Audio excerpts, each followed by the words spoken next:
Devil Stadium with Ron Pitts. I'm Steve Grant. Lots of action prior to this game. Well, Tampa Bay's hanging in there against the Packers, 21-16 Green Bay. Philadelphia dominating the Redskins. Miami a mini upset over the Chiefs. Dan Marino backed in the corner. He comes out firing. The Giants. How about those Giants? Yeah, Ron, look at that. Bills over the Lions, and we have that temperature, and that's real. Well, you know, you look down the field, and all you see underneath the bench are bags of ice and tons of water. And like I said, Arizona feels that that's to their advantage. They just want to keep it close, stay in the game. And then hopefully Minnesota is sucking on those ice cubes instead of trying to play football. Harold Mao and Mo Williams back for the kick. That's Mo on the 1-yard line. And they really have to corral him at about the 28-yard line. He battled. Let's check the Vikings' powerful offense as Edwards made the tackle. This is the man Ron thinks should be in the Pro Bowl the season he's having. 11 touchdowns, 5 interceptions for Brad Johnson. Great protection. That left side especially. Stussy and McDaniel. Christie's going to have to keep the ball dry, too, in the sweat. Dixon's back. And there's one of the most potent set of backs and receivers you'll see in either conference. From their own 28, Vikings football. Over the middle, short gain for Smith.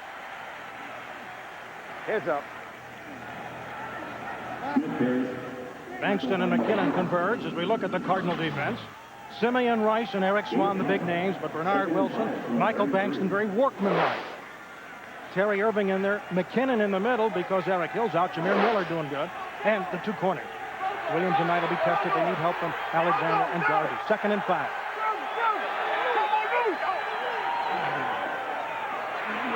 On a delay to Charles Evans, the blocking back. See, this game here is going to be a chess match between the two coordinators. Dave McGinnis for Arizona, he's got to stop the run, but then he's got to worry about Carter Reed on the outside. That's tough. Brian Billick for Minnesota, the offensive coordinator, he got to find a way to block Eric Swan and handle the different looks they're going to give him. The Heat, we talked about that. Hey, it was 120 plus on the field at kickoff. That's big time. We look at Dave McGinnis right there. He came out last week against Tampa Bay and gave the Buccaneers a 53 defense, 5 defensive linemen, and now he's doing it again here. Swan is on the outside. On 3rd and 3 for the Vikings. Right in the seam to Reed. And a first down into Arizona territory. That's what we're talking about there. You got to deal with Robert Smith at 6.3, but don't forget who you got on the outside. And you got the rookie is hurt. And you talk about talent. Jake Reed is a guy who stepped his game up. And he's working right there on Tom Knight. Gets behind him. And somebody's down right there. Who's that down? Is that Knight down? Knight. And Reed said we're going to welcome him to the NFL. Now, Knight is a very mature rookie. You were impressed with him. Well, I like Tom Knight because he has a hold on what they're trying to do to him out there. And that time, somebody looked like they hurt his knee or hurt his ankle. He wasn't involved in the tackle. He was playing up in bump and run position like he said he was going to play Jake Reed today. Now there he is right there. He got back at the last. Oh, I know what happened. His own man came up and hit him there. One of the safeties came up and rolled up on him after he made the hit on Reed. Ty Howard, number 29. Yeah, right there. See his safety. Looked like Lassiter came up and hit him at the last minute. 1st and 10 for the Vikes. Has deflected. Charles Evans coming out of the backfield. Swan got his big arms up there. Well, you know, they've moved Swan around a lot. We look at Tom Knight. They're examining the knee. And the reason they do that is to keep people from double teaming. And he's been effective from outside, but I think Brian Billick worries about him most inside. They got pressure right in Brad Johnson's face. Pump fake. Perfect completion. Chris Carter. And a very smart plan by Billick coming out, throwing the ball, knowing right here he's going to just work around the outside of the zone. Aeneas is going to be up short. You see that little voided area there? I don't know what Aeneas saw. That was easy, too easy. Matt Darby, the safety, had to bring him down after a 27-yard pickup. This potent Viking offense continuing, and this is amazing. The domination against one team. As Carter goes in motion. They keep it on the ground, and the Cardinals put Smith on the ground. Jameer Miller and Michael Bankston. That's got to get their hearts pumping on defense, you know, after they're picking up big real estate. Well, it does, but, you know, like I said, they've got two evils to deal with. Minnesota's run game and Robert Smith, and then you have Carter and Reed. We talked about them, and already they've stung them for big plays. But talking to Dave McGinnis yesterday, the defensive coordinator, he said, I got to stop the run first, and our corners, secondary people, have to make it hold up. They have to play until we get that run shut down and can go help them back there. 7th play of the drive for Minnesota. They wanted the tight end in the offense. They get him. They get a touchdown for Andrew Glover, the veteran. An 18-yard scoring pass. And the thing that Brad Johnson told us last night, I want to get the tight end more involved. You know, in the pregame show today, they talked about the triangle offense. You know, you have a guy at the wide receiver position, you have a running back, and then you use the tight end. That's a weapon. And the tight end hasn't been involved as much lately as they want to get him today. And Viking fans are impressed with that record for Johnson because it surpasses Fran Tarkenton. And Eddie Murray ties the consecutive extra point record of Tommy Davis. So we've got some records on the line. If he makes the next. 7-0 Vikings over the Cardinals in the first quarter.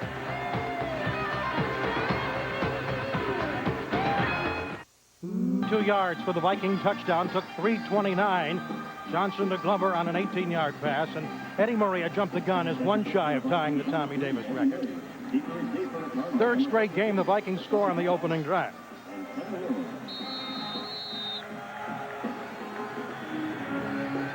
And here's Murray's kickoff. Kevin Williams. It's well placed, but it's short. And he's racked down just shy of the 20 by Chris Walsh.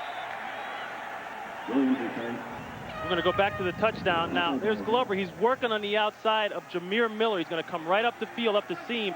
They're putting the pressure on Jameer Miller to have to cover this guy.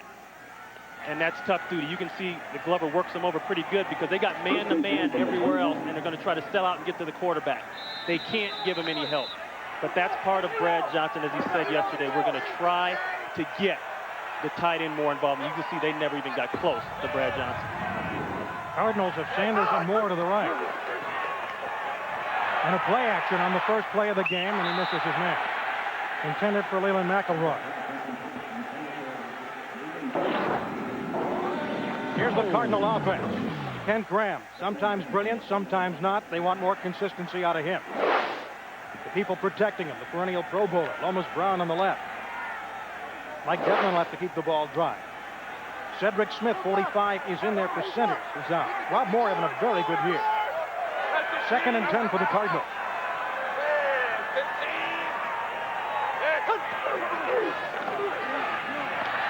Off left tackle, McElroy to the 27. Checking the purple defense as Washington made the tackle. Derek Alexander, John Randall, Jason Fisk, Fernando Smith playing with injuries, but watch Randall now at 3 today. And Ed McDaniel, along with Brady and Edwards. And the secondary. Corey Fuller is all out intense. He doesn't know the meaning of anything less. 3rd and 3. They call that off the hook. This time more to the near side.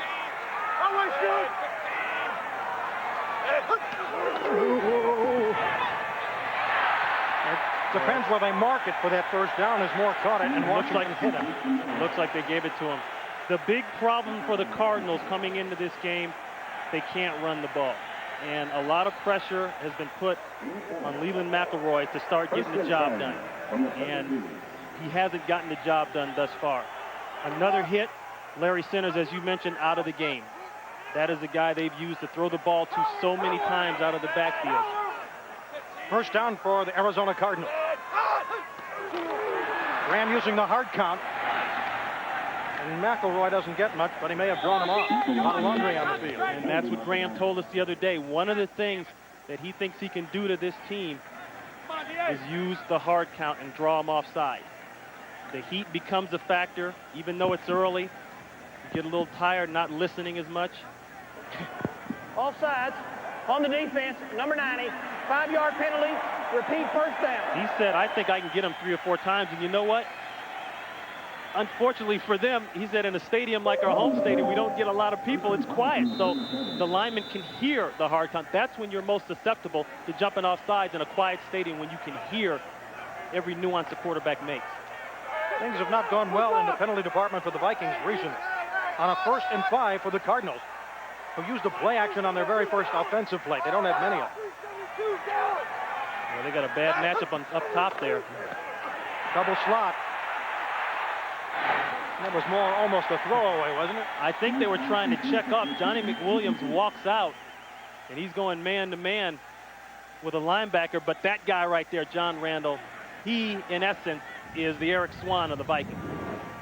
And now, see, he lines up outside right there on the guard. Look at that. I mean, that is just in-your-face brute strength. Randall is a guy that keeps it going all day and all night long. You know how they say some guys don't ever take your job with you, don't take it home with you? He says, you better believe I take it home with me. A draw play. McElroy, real estate. First down and then some. In the Viking territory. And A 16-yard pickup. And that's the kind of thing Foge Fazio, defensive coordinator for the Vikings, said. They haven't run it well, but I don't want an offensive explosion. I don't want to run explosion. This is just a nice job with the draw. Coming after a pass play that wasn't successful, and now you got lanes. Ed McDaniel made the tackle. Coach Fazio right there. That's the kind of thing he said he's worried about. You know, you don't mind going up against that team who's running it because you know what to expect. It's the ones that haven't done it well. Maybe they're due. On first down, Graham with time. And McElroy drops it. Covered by Dixon Edwards.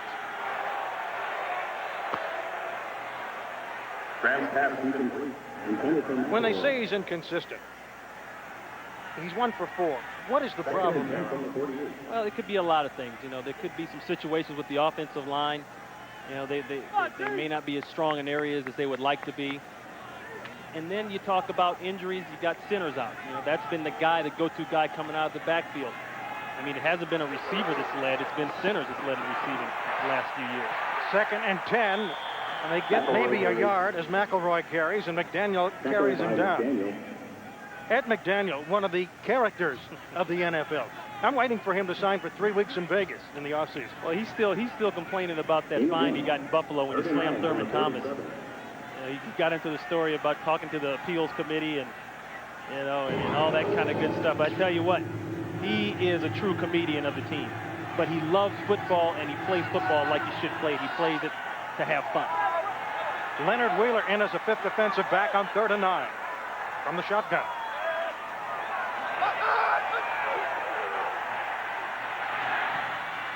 Incomplete.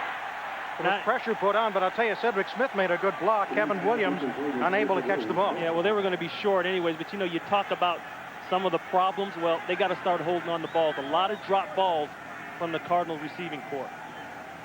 Corey Fuller on the coverage. And now Jeff Beagles, a local guy. We're up here. Played for Scottsdale Community College's Fighting Artichokes before going to Miami. And David Palmer's back. And Palmer's going to be looking right up at that sun. It's off to his right a bit, but fairly high. And I've caught punts in this stadium, and it can be a terror. Plus, they don't play many 1 o'clock games here. We'll get to that in a minute. That's a bad one. Yeah, but if it bounces properly and it doesn't, almost the same as a touchback. 7:53 to go in the first quarter. 7-0 Vikings.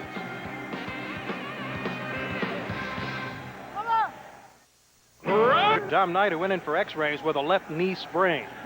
Interesting story there. Howard, you know, he had a bet going along with Tom Knight. You know, Knight went to Iowa. Howard went to Ohio State. And whoever lost that game yesterday was going to have to buy dinner for the entire family and then dress up in the other school's colors and watch the other person eat. Yeah, you couldn't eat yourself. Yeah. And now Howard comes in to replace his buddy. On first down, lots of time. And Reed unable to hold it. Good pressure by the Cardinals.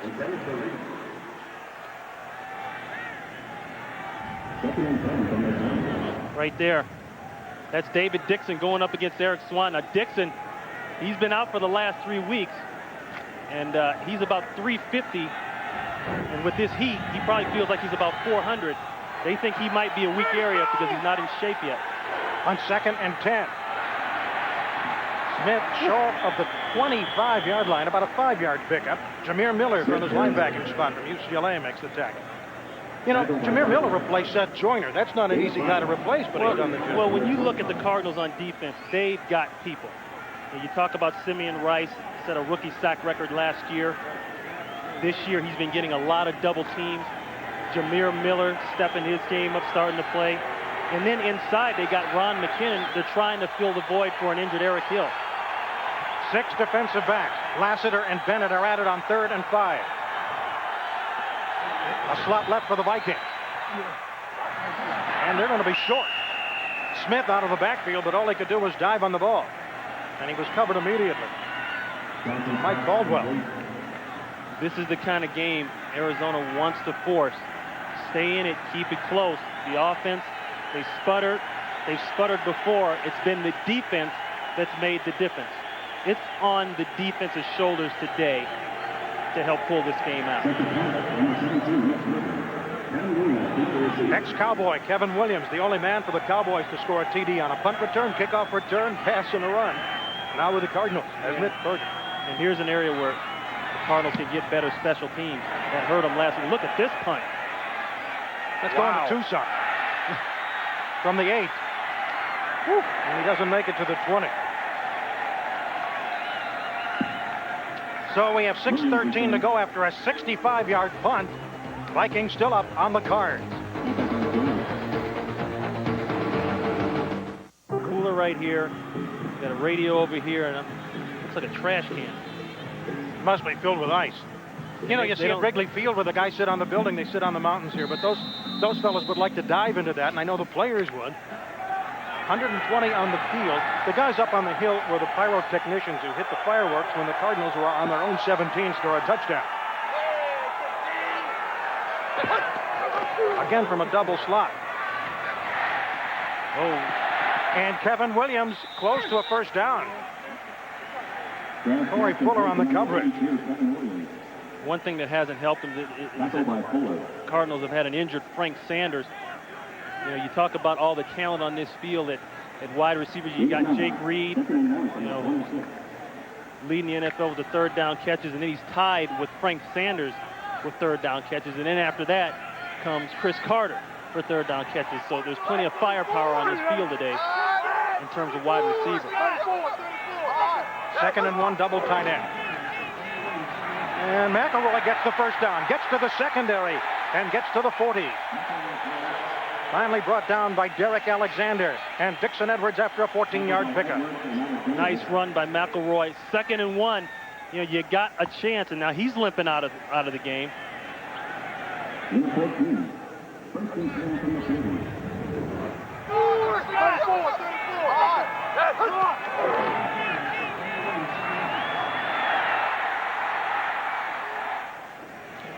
Four carries, 37 yards for McElroy, and LaShawn Johnson 32 in the backfield as McElroy limped off on first down.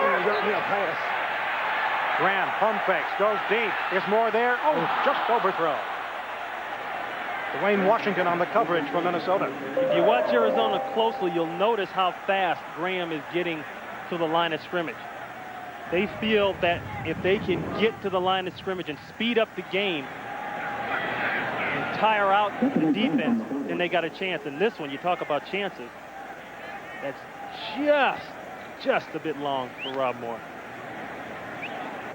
And Moore's been Mr. Reliable. Yeah, he has, but like you said, you know, the leading receiver here has been a running back the last couple years. It hasn't been a receiver. On 2nd and 10 from their own 40. Screen. Johnson. Woo, short of midfield. Did they put a pop on him? I tell you what, LaShawn Johnson, and that's Robert Griffin. Now, that's a big-time hitter. That was a hitter going against a rodeo rider there. You know, LaShawn Johnson is a guy, three things are going to happen when he runs. He's going to break a long one, he's going to get hit and fumble, or he's going to get knocked out. And that time, he had a nice run, and he knocked somebody else out. I mean, he doesn't know the meaning of half speed. Woo. But I like Griffith's toughness there. Wow. Now, of course, JR's got to give Kent Graham a little help. 7-yard pickup, 3rd and 3 for the Cardinals. Boy, that was a shot on LaShawn Johnson. Sanders went in motion. That side of the field's cleared out. And Sanders, cutting in, makes the catch. 13-yard pickup for the Cardinals. There we go. We just talked about Frank Sanders. Nice job working inside there. They need him to be healthy. You know, you got Rob Moore, a prototype wide receiver, big, tall, strong, but it doesn't help if you don't have another guy on the other side. That's what makes Minnesota so good. They got two guys like that.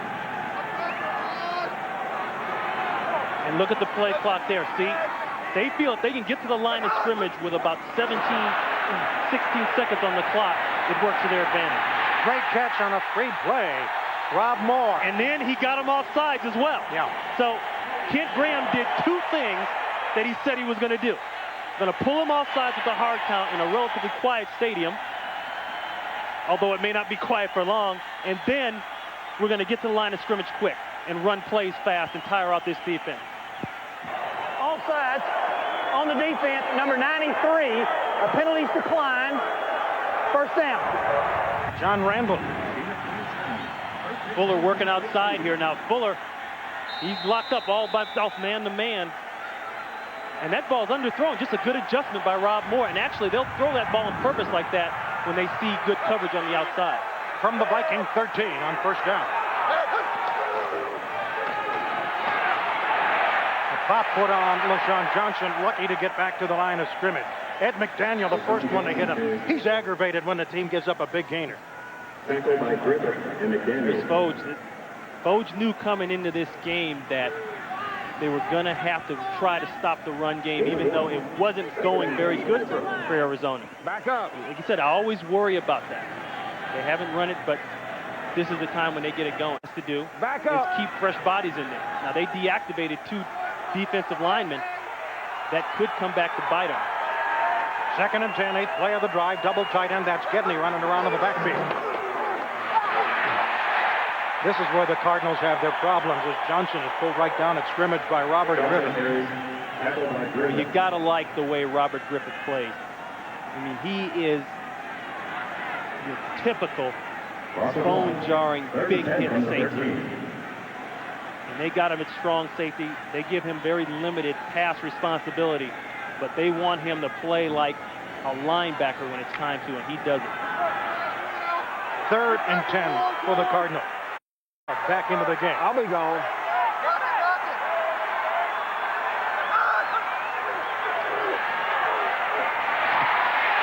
He won't have the first down as Sanders catches it at about the 5. This is a big decision here. Linebacker Jeff Brady on the coverage. Big decision here. Boy, you know, Kent Graham didn't want to kick that ball. He wanted to go for it. They look to be about a good 2 yards out. Vince Tobin, fairly conservative coach. He's going to try to get his points here, unless he's got a fake pulled up his sleeve somewhere. Well, one good thing, even if they get just only a field goal, they've kept that Viking defense out there a long time. Yeah, and with the heat, they figure if they don't make it, you know, they're going to make them go 95 yards to score. Butler will try from 23. He makes it. And the chip shot is good. Actually, that would have been out to the 20. Inside the 20, they would get it at the 20-yard line. So it's 7-3 Vikings late in the first quarter.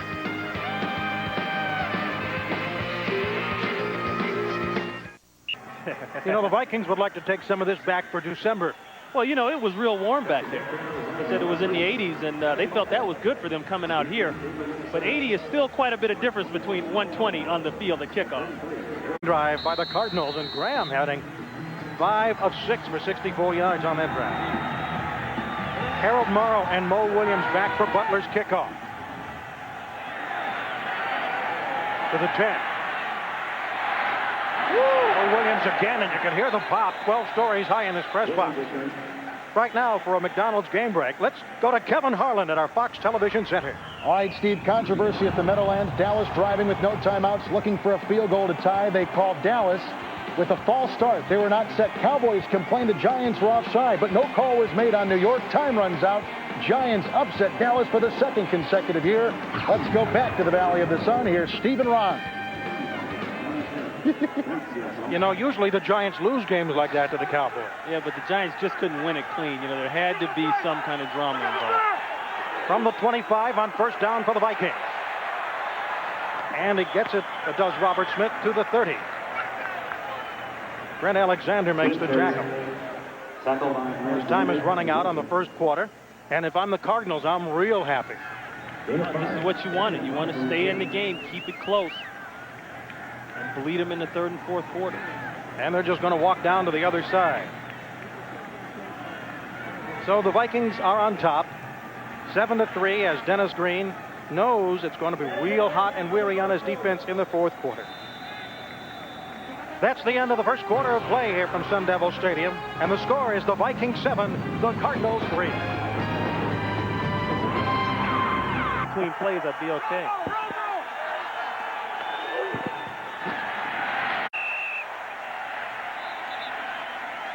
Ronald McKinnon, the middle linebacker. McKinnon is the guy who stepped in for Eric Hill. And Eric Hill was the leader of this defense without a doubt. And when they lost him, they thought that they would have a lot of problems. But that guy stepped in and played well as Terry Irvin, 56 there you see walking off. He's also stepped up. Now they think they're going to get Hill back in a week or so. But you know, when you got guys playing well, coaches, they say one thing, but when guys are playing well, they don't like to make changes too quick. 3rd and a long 3 or a short 4. Tight end Glover. He'll get himself a first down. He's already gotten a touchdown. He gets across the 40 on a 9-yard pickup. You know, they've held Smith to only 18 yards on 6 carries. Well, that's what they had to do, but now there's another factor that's starting to creep up right there. That's the tight end, Glover, and they got a flag down.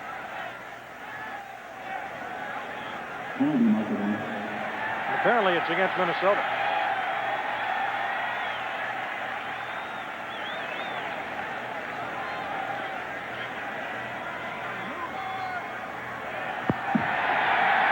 That's a good one, too. A big one. Good one for the Cardinals, tough one for the Vikes.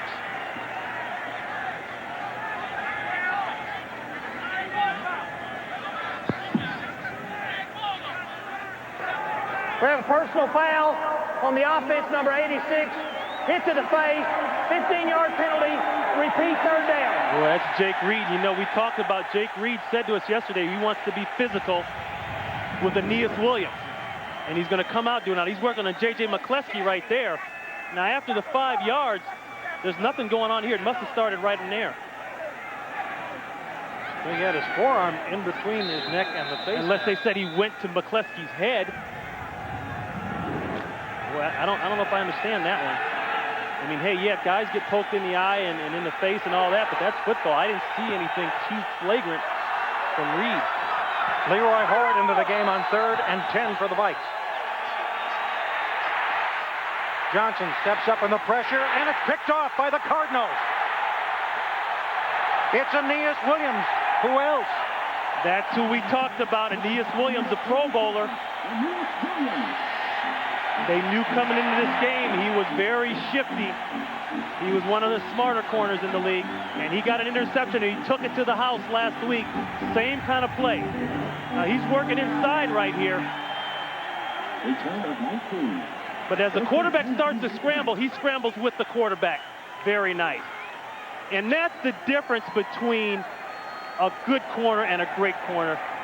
Don't knock the ball down. He intercepts the ball. And the pressure was good on the outside. Swan on the outside working a big Corey Stringer. Hey, Stringer's not used to seeing a guy like Swan out there. I mean, you're talking about a great combination between strength and speed in Eric Swan. From the 19, good field position for Arizona. Sanders across the 10 before he's knocked down by Fuller. You know, I got to go back to that call to Jake Reed, though. That kind of set all this up. It moved the chains. It put Minnesota in a position where they had to go down the field, throw. And, you know, Aeneas Williams makes the big play, but you know, I'm not sure I saw anything there. You know, unless it happened very early or unless it happened later than when we could see. You didn't see Viking players jumping up and down, and now they want to measure. The chain gang comes out. Turnover ratio is really important. The Cardinals don't have it. I mean, they're just at the bottom. They need takeaways. Yeah. And another thing that Minnesota needs defensively is to get better in the red zone. They're worse than the NFL coming into this game at protecting the touchdown. Inside the 20. Teams have gone, as we look at Coach Fazio there, the defensive coordinator, teams have gone into their red zone inside their 20 13 times and come away with 9 touchdowns. I mean, that's huge. From the 9, it's goal to go. Moore and Sanders to the right. And they got Big Jerry Ball sitting down inside. Roll out, now he goes to the backside and he goes to the turf. John Randall. And Graham looks like he's hurt. Huge play by John Randall and a huge time. And I circled Jerry Ball because when Jerry Ball is in the game, you have to account for him. Now, Ball's a big body. There is Randall, and he just beats Anthony Redmond on the outside. The protection could have been better, but there was no place to throw the football. The coverage was good downfield as well. John Randall takes it personally. He takes the game personally. He knows the other team has to do its job, but he doesn't like it. He said, we got a lot of young guys in this defense who need to learn about commitment to football and taking care of their job. He's a good example of it right there. Second and goal from the 20. A man's open. It's Moore, and he's bumped out at the 4.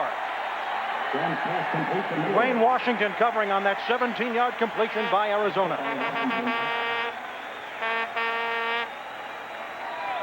One thing that Rob Moore talked to us about since he's been here after being traded from the Jets back in '95, he's had 3 different offensive coordinators, 5 different offensive coordinators in total. There he is right there.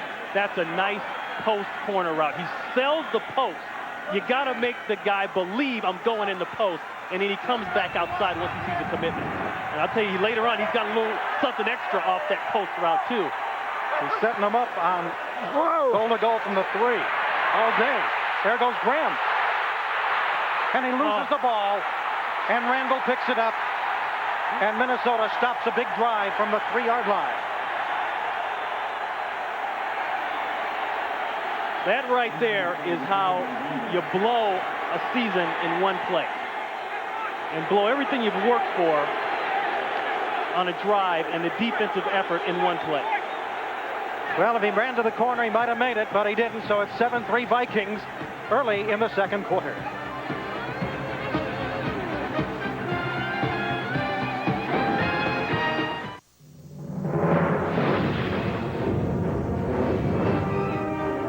The world is filled with obstacles, boundaries.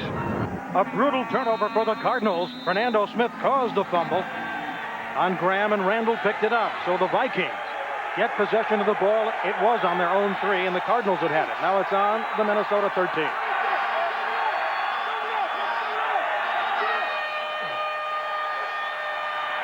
Johnson finds his man in the middle. It's Andrew Glover, the tight end. We're going to go back to the fumble here. Now, I'm not sure that Graham really made his mind up here. You know, he's either got to do 2 things down by the goal line. Throw the ball away when he doesn't see what he wants, or take off and run. Look at all this space out here. Go for it. Go for the corner. Look at that. He goes. He does the worst thing he could have done out of 3 things. And now the coverage is great back here, Dwayne Washington. Outstanding. But like I said, I don't understand Graham's decision-making there. You know, he had a wide open end zone to run to, and if you don't want to run it, throw the ball away. Don't run inside to all that traffic. Well, it looks like the Vikings have picked up their first down. Robert Smith Graham, it's eating him alive, but you got to put it behind you now. You got to think about the next series. Learn from it, but don't let it eat you. See, for this team, they've had to put too many things behind. 3 losses, last play of the game, basically. You know, it's always something for them. And that's just the exact type of play that has gotten them beat time and time again. On first down, Robert Smith, not a gigantic factor today, but the tight end Glover is. And the defensive unit of the Cardinals bores in Simeon Rice. They love it when they tried to sneak Robert Smith down in the middle for a quick pass. They shut that down. That was the difference in that sack. Robert Smith was the check down. The coverage in the secondary was good. Now, he's outside there. That's Simeon Rice. Now, you see Smith. Look at his coverage here. That was the difference. See, he wanted to pump and go right there, and he couldn't. That was excellent job by Irving, the linebacker. Middle linebacker, outside linebacker coming down and covering man-to-man on a good running back like Robert Smith. 4 sacks for Rice, 2nd and 17, Vikings. And a drop ball by Charles Evans. You know, I don't want to speculate as to why he dropped it, but, you know, it's hot down there. And the first thing that happens when you get hot, you start to get tired, you start to lose it mentally. You're not focusing, you're not concentrating. You know, that is not a hard ball to catch. You see now, they got those air-conditioned fans, and Lomas is about as close as he can get to that fan without getting his arm cut off. David Dixon, he played out here at Arizona State. He knows a little about the heat. 89, Matthew Hatchet, and an extra receiver for Johnson on 3rd and 17. This man can throw a ball 60 yards on a fly, and good defense on a flag. Maybe too good. So that'll be a big gain for the Vikings. J.J. McCleskey, the man apparently who's guilty. They see J.J. McCleskey out there at 5'8", going against Jake Reed, 6'3". Johnson's salivating to get that ball downfield. They like that matchup there in terms of height. See, McCleskey is making no attempt to play the ball at all. Interference. He almost timed it up. Number 44. He almost timed it up, and see the way he grabs Reed's left hand right there? The bottom line is a corner. If you're not looking back and playing the ball, they're going to call you. And that's a great call. If he turned and looked, they're going to give you that incidental contact, believe it or not. But when you don't even look at the ball, you're not making an effort, and it's a good call. 43 yards on the penalty with 9:49 to go in the first half of play. The Vikings with a 7-3 lead over the Cardinals. We'll be back. Come on, Jameer. We got to go to commercial. Get off the field. Jameer, you're holding up the commercial.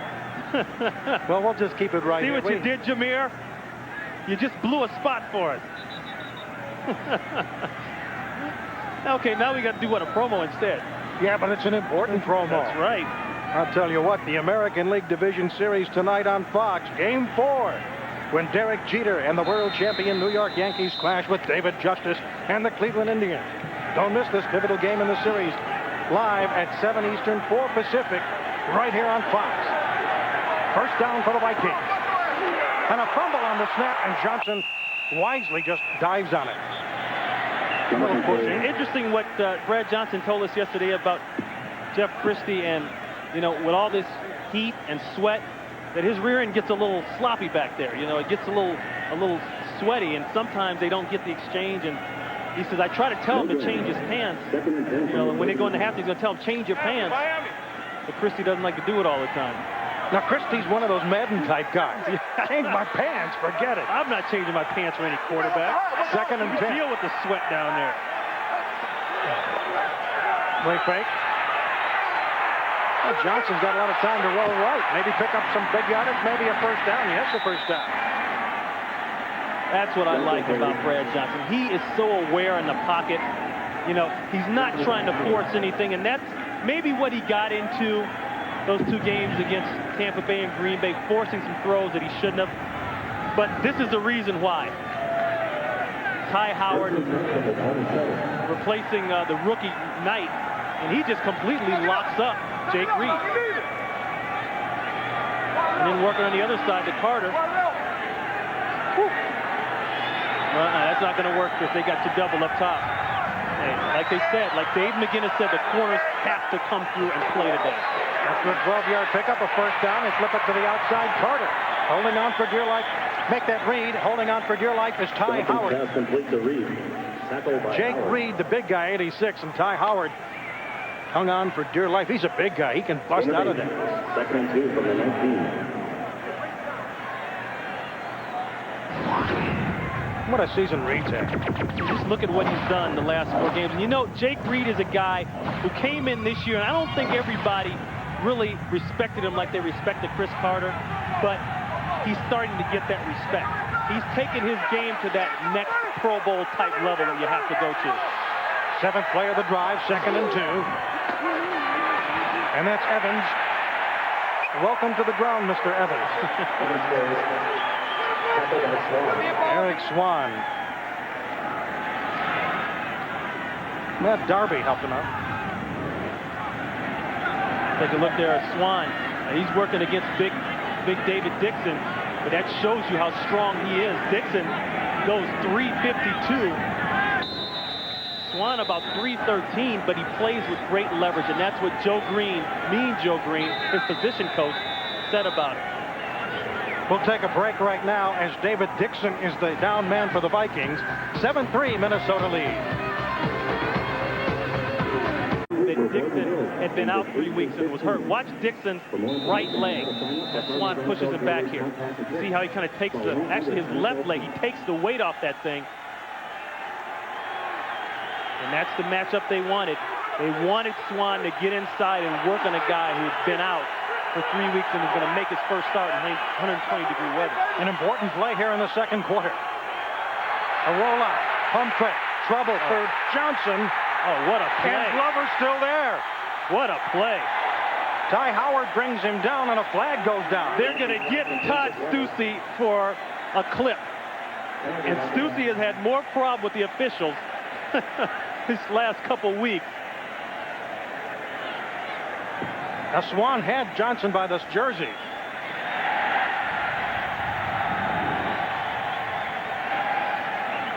I think this is just a great job of Johnson getting away from Eric Swan.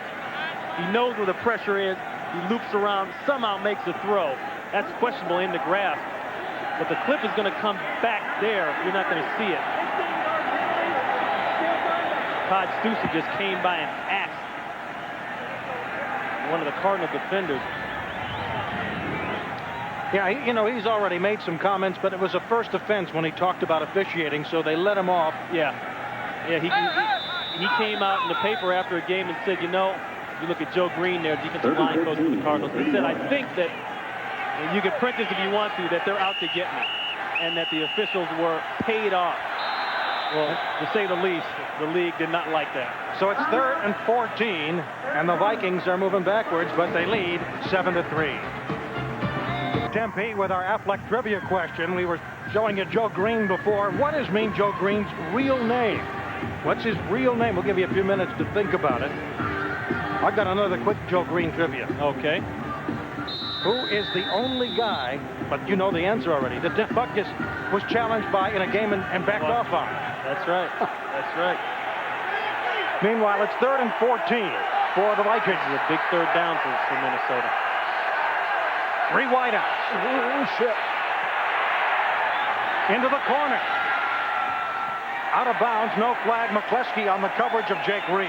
Boy, Arizona shows a little zone blitz that time. They bring the inside dime backer and a linebacker, and they drop off Bankston, a defensive lineman.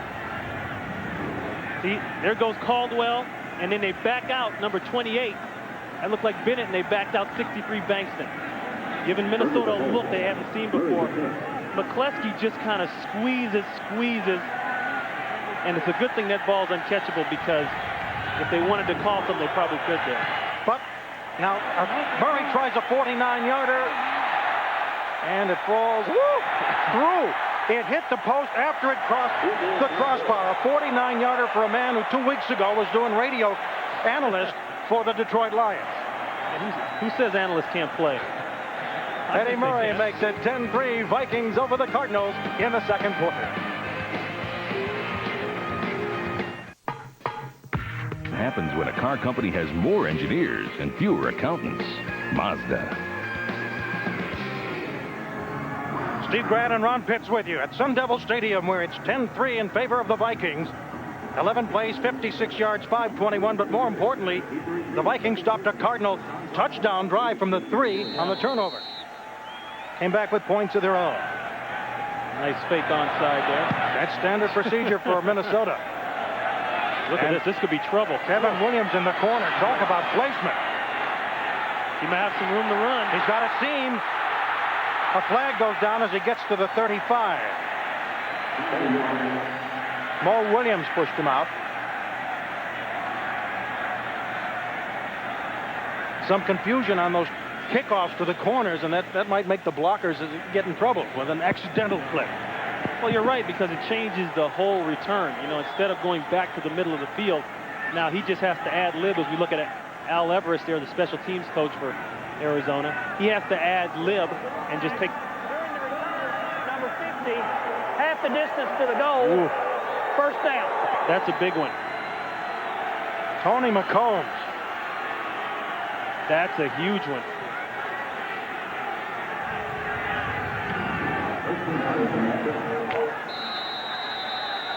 That's the clip there. And another good call by the officials, because that would have prevented Williams from running up the sideline. First down from the 7, their own 7 for the Cardinals. And across the 5, maybe to the 6. But right now, for a McDonald's game break, let's go to Kevin Harlan at our Fox Television Center. All right, Steve, in Green Bay, the Packers made it 19 consecutive wins at home. This, Gabe Wilkins' 77-yard interception return led the way. And the last unbeaten team in the NFC, the Buccaneers, lose.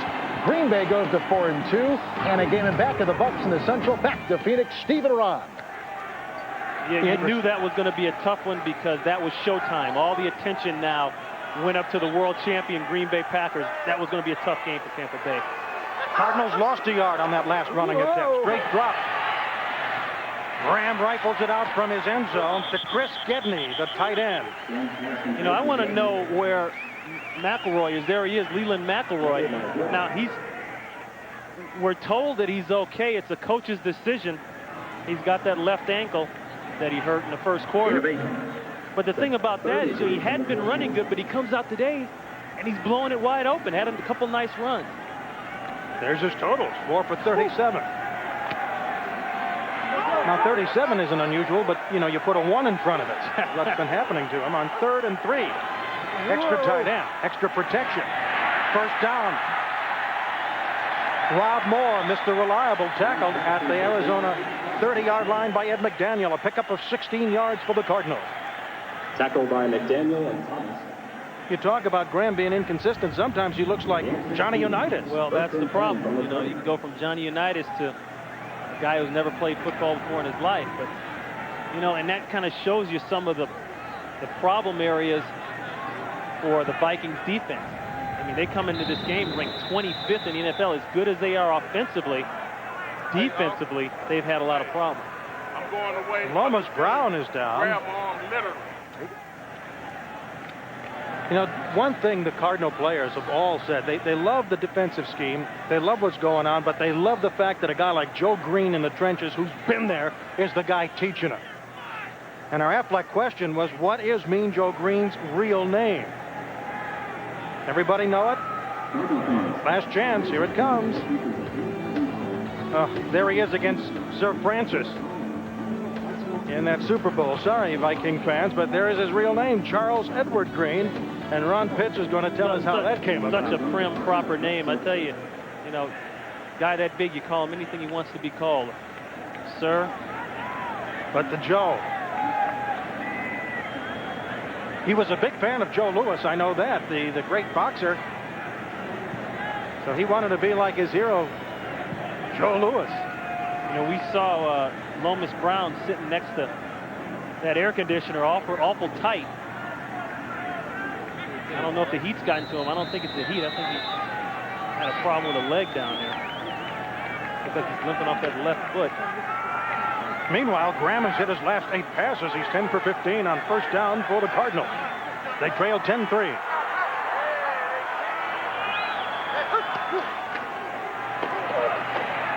And that doesn't fool Minnesota. They stay home as Kevin Bowie gets some carry. Bowie had a nice game against the Redskins a few weeks ago and then got hurt with a hamstring. Yeah. Starting to peel off of Lomas. Looks like they're taking a look at that ankle. Colts trying for their first win this year. I'll tell you what, that's a big foot. Well, with Lomas out, Joe Wolf moves to the left tackle, and Tom Gwines goes to right tackle. 2nd and 9. Quick drop, quick pass, first down. Reliable Rob Moore. Brought down by Dwayne Washington on a 15-yard completion from Graham. Once again, the Vikings secondary gave up some big plays in those 2 losses they had to Green Bay and Tampa Bay. And one of the things they wanted to keep down, keep the pass defense tight. That's what Denny Green talked to us about yesterday. And now Graham going back down the field. That fumble he had led to the Vikings 3 points. On first down, as usual, they pass. Man in the middle, and it just was lucky for the Cardinals that Orlando Thomas was unable to hold it for his 2nd interception of the season. I mean, they had everything they wanted, and it started with the protection. Now, they're working on Randall. They got Randall outside, trying to screw up the protection team, but look at that. They got 2-on-2. Morgan, I mean, that is a wall of protection right there. But here's a guy, Orlando Thomas. Oh, since 1995, he has 15 interceptions. 9 in his rookie year. 9 in his rookie year. Those are the kind that cost him. They come around to hurt you later on. 2nd and 10 in the Cardinal running game with Kevin Bowie stopped again. Derek Alexander, the 3rd-year man from Florida State.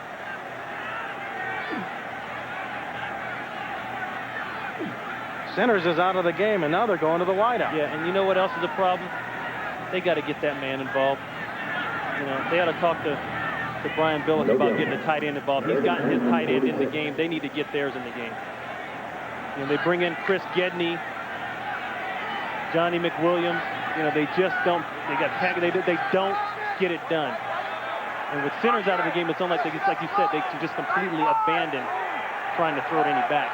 On 3rd and 10, 4 wideouts for the Cardinals. Hard count again, no flags. Wow. Circus catch by Sanders and a first down for the Cardinals. Now that's a guy who you could expect to be playing outfield for Auburn's College World Series title team. A one-handed catch at the wall. Well, Frank has had an injury with the back and he's been out, but hey, he's come through today and made some good plays. We've reached the 2-minute warning. Watch this catch by Frank Sanders. That's big time. And I know Stickum is outlawed now, so it wasn't the Stickum. It had to be just pure ability. No, the guy's an outfielder. That is the kind of play that makes the quarterback's average look good. Because that ball was thrown well behind. And that ball, once again, caught on 3rd down. 4th catch for him, 3 of them on 3rd down. Like we said, coming into this game, it's Jake Reed and Frank Sanders in the NFL for 3rd down conversion catches. 1st and 10 in Viking territory, 10th play of the drive. Whoa. Another quick out to Moore. Close to a first down. Well, I like the sound of that umpire getting out of the middle there. You hear that? Whoa! Let's listen to this. I like this. He's running for his life.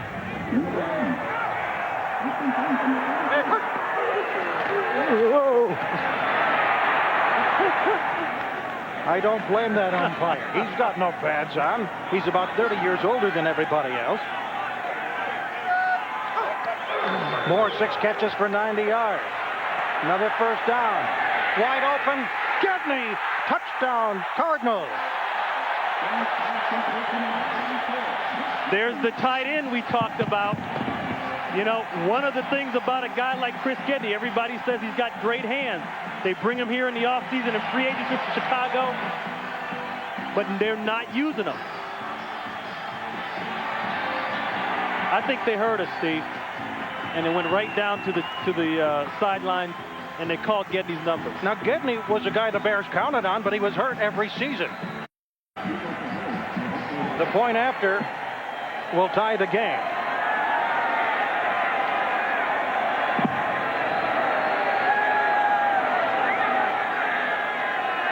Devin Butler puts it right through, 10 to 10. We've got 1:16 to go in the half. The Cardinals have fought back to tie the Vikings at 10. Game 10 to 10. Graham really good on that drive. 6 out of 7, 93 yards. Outstanding. Yeah. But the whole thing on that play is too much time for the quarterback. Harold Morrow and Mo Williams back for the Vikings. Great kickoff. Whoa. Like I said, we're going to go back to the touchdown here to Gedney. The problem was too much time. Now here's Gedney. He's going to be locked up by Ed McDaniel, 58. And all he's going to do is just go up the seam and look to get open. Now freeze it here. What is this, a scrum? Look at all that time. Quarterback's only supposed to have about 3.5 seconds, 3.2 seconds to throw the ball. You can't expect Ed McDaniel to cover any longer than that. And then a little trash talking here. 68 Wolf, he gets some in, and now here comes Graham. This is what the Cardinals wanted. Keep it close, hang in there, and let the Heat work on it. Derek Alexander didn't want to take guff from Graham. By the way, if you're not familiar, scrums from rugby. On first down, a completion to Glover, the tight end who's caught more in this game than the whole season. Is Graham a happy guy now? Last time we saw him on the bench, he was gnashing his teeth for the turnover. Glover, 5 catches, ties his career high. The umpire had to duck a first down kick by Carter. Whoa. Chris Walsh, he peeled back on somebody. 14 yards on that pass play, and they're working the clock. 48 seconds to go in the half. Tommy Bennett goes down. Now Walsh is here. As this play develops, he's going to turn around and try to find somebody, and guess what he does?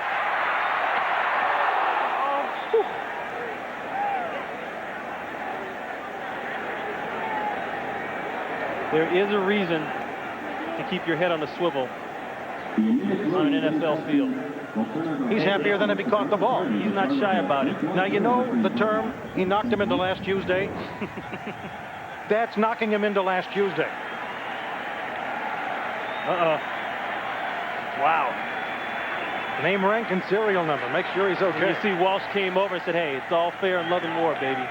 But I got your number that time. And you know what? If there's an interception, I guarantee you, Tommy Bennett, if he's on the field, he is going to turn around and look up one guy. You can see Bennett's not even looking. And that's a clean shot. I don't want to hear any of this baloney about crown on the helmet. Now, you know what? That's a clean shot. Bennett knew it. Walsh knew it. Let's play football. That's what it's about. And it's a clean first down from the Viking 39 with 48 seconds to go in the game tie.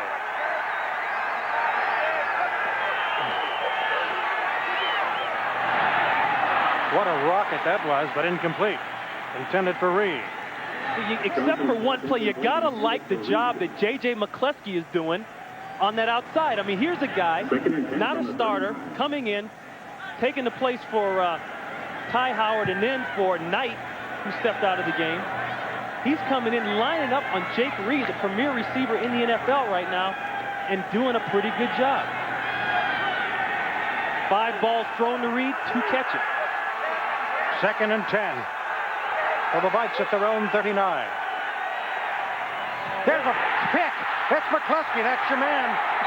Out of bounds at the 32-yard line. Now, there's a case where an analyst says, watch something, folks. What's that? What is that? JJ, what is that? J.J. McCleskey waved from the Saints last year, picked up. The knock on him, he's a small guy, 5'8", 184. But I'm going to tell you what, Reed's going to run it out. J.J.'s going to sit on it. Right there, look at that. That ball's thrown a touch late as well. But, you know, sometimes when the backup guy comes in, you tend to relax if you're the receiver, or whoever you are. You tend to relax on the second stringer. Knight and Williams are out of the game at that point. Yeah. So the Cardinals with a chance to take the lead in 38 seconds to go. It's one thing to get the turnover. It doesn't mean anything if you don't make a play from it. First down for Arizona. on the shotgun on first down. To the sideline, a completion to Sanders. Coming up on the Dockers Khakis halftime report, Kevin Harlan and Bill Moss will bring you scores and highlights from around the league. And our Fox Sports ticket will have you up to the second stats. That's all coming up on the Dockers Khakis halftime report. Kevin Harlan and Bill Moss made a big team in Kansas City for many years. Of course, Moss did the playing. Kevin Butler loosening up. Murray had a 49-yard field goal already in this half for the Vikes. 2nd and 6 from the 29.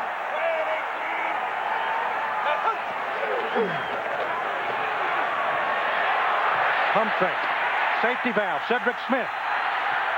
Deep into Viking territory to the 11. And Graham calls a timeout on that 18-yard reception.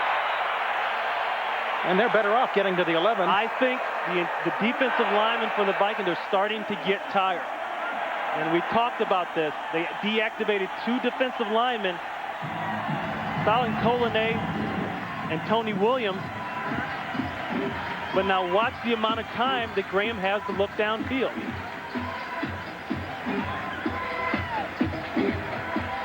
I mean, there's Randall right there. He had to fight to get past the receiver, Anthony Edwards. There's no pressure inside. And when you move Randall that far outside, I don't think that's where his strength is. I think his strength is inside, quick penetration. But if it's in the dome, Anthony Edwards has tread marks on his face. Maybe. Definitely. But Randall, although he doesn't seem like it sometimes with his great play, he's only human. And Fose's guys might be tired. Might be. I don't think there's any might about it. When you give a quarterback that much time to throw the football, he's either going to have to bring another player and give up someone in the zone covering, and he doesn't want to do that because they've had some trouble in covering. 1st and 10 from the 11. There's Randall right there. LaShawn Johnson, sole backfield. Pump fake. And that one was overthrown on Sanders. Prior to that, Graham had hit 14 of 50. 2nd and 10 from the 11. So there's no timeouts with 19 seconds to go. So how many shots do they have? You know, he's got to take one in the end zone. Okay, but outside of that, he's got to throw toward the perimeter of the field. They've got no timeouts. It's got to be a catch and get out of bounds. 19 seconds. You're flirting with trying to get anything else off, a field goal or anything like that. It'd have to be quick. 2nd and 10 from the 11 for the Cardinals.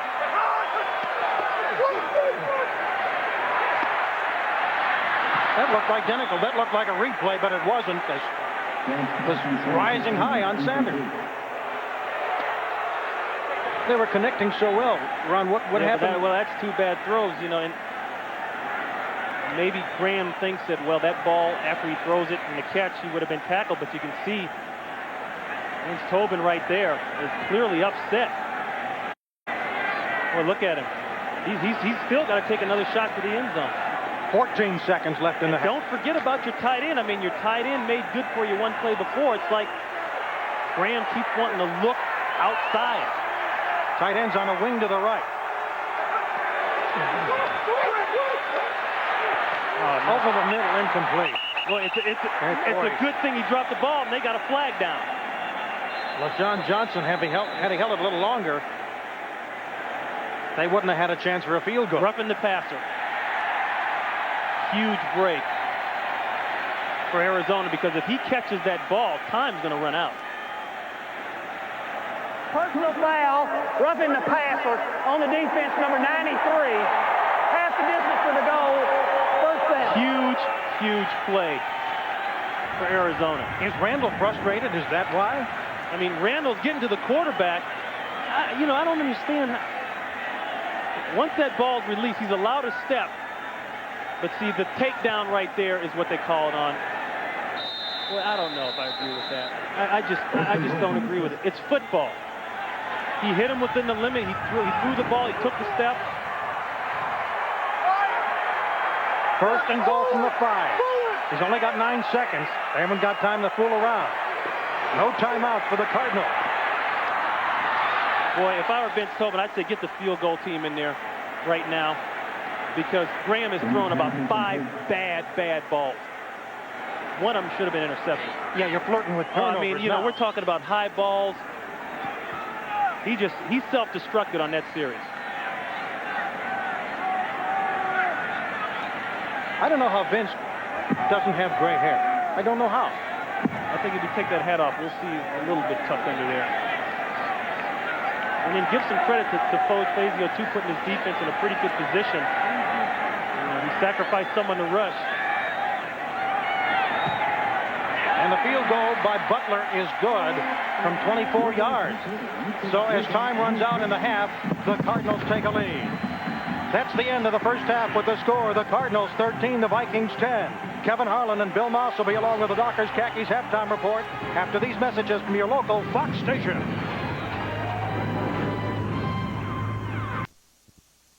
Get him out because heat exhaustion is on the way. There's Pat Carter looking fresh as Pat Carter can look with a field temperature of 122. That's for real. That's what it feels like. What'd you say? That's for real, huh? That is for real. That's not a misprint. Jeff Christie, he didn't change his pants. The center. There's Jerry Ball, who lost a little weight. He's down to 370 now. No, Jerry changed his pants, I think. Well, he loves it. He's only had a couple of weeks of practice, so he can't be in shape.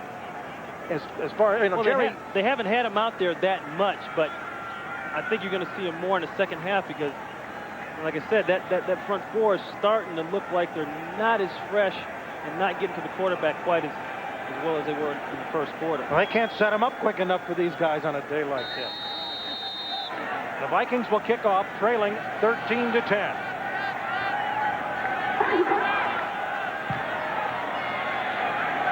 They place it in the right quadrant. Kevin Williams.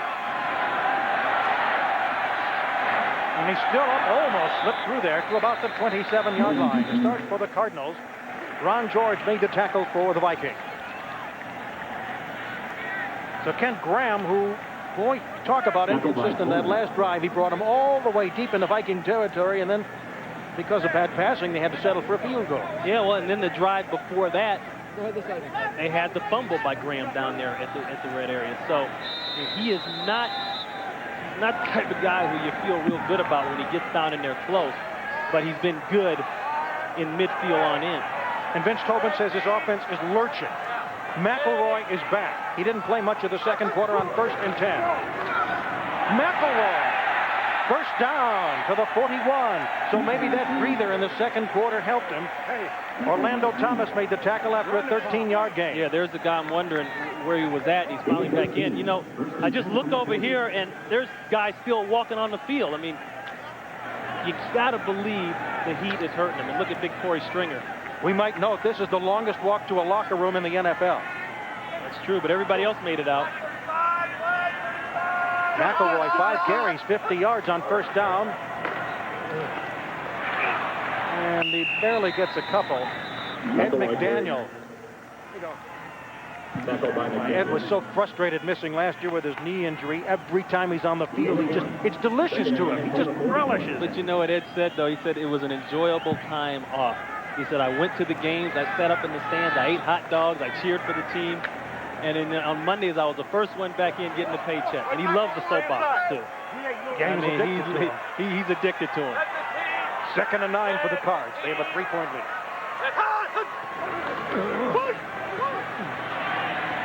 Watch out. McElroy dropped. I mean, Washington wasn't there on time to make him miss it. Yeah, but I think he kind of heard some light footsteps of Washington, even though he's about 190 pounds. He heard him coming. Second drop today for the Cards, but the coach doesn't care what you hear. That's right. Is that because of cramping, the guys having to do that? Yeah, extra of course stretching? it is. I mean, you know, and that's the thing. These guys live here, practice here, and if you see them having to go through the exercise and having to stay loose like that, you know that it bothers them. And really, around this time of day, it starts to get to be its hottest when it gets around 3, 4 heading in that direction. On 3rd and 9, flags down. The play won't happen as Cedric Smith makes the catch. Penalty marker down. And it's going to be procedure against Arizona. False start. prior to the snap. Offense number 85. 5-yard penalty, still third down. Rob Moore guilty on that one.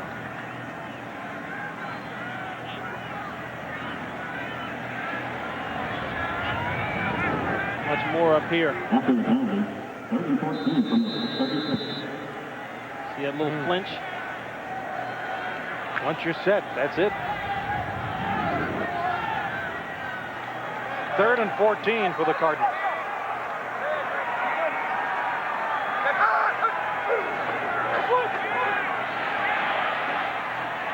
And if that was a catch, that would have been a big gainer. It wasn't. Moore couldn't hold it, and they'll have to punt.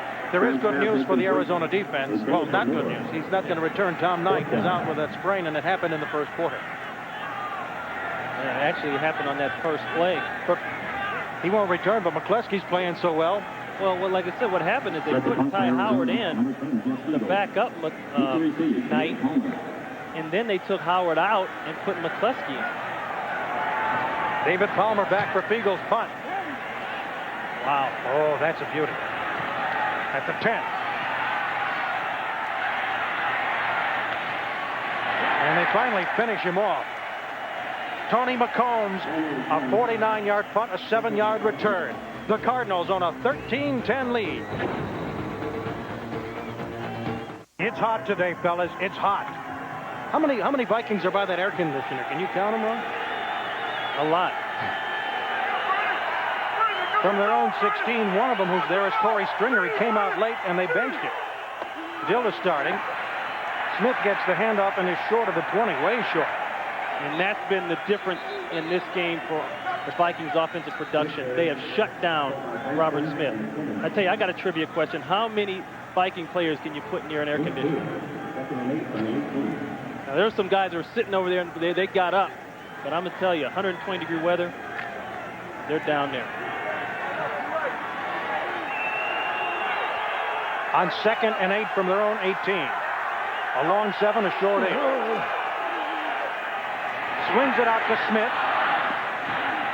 Breaks 2 tackles and gets close to the first down. Great effort by Robert Smith. I tell you, Robert Smith, you talk to people around the league, probably a knock on him coming out. Not only could he not stay healthy, but a lot of people didn't consider him as a tough runner inside. But I think this year he's running tough. He's hitting things more up inside. You see right there breaking some tackles and making plays. The whole key, and everyone knows it, to Minnesota's success, outside of Brad Johnson, is the ability to keep him healthy.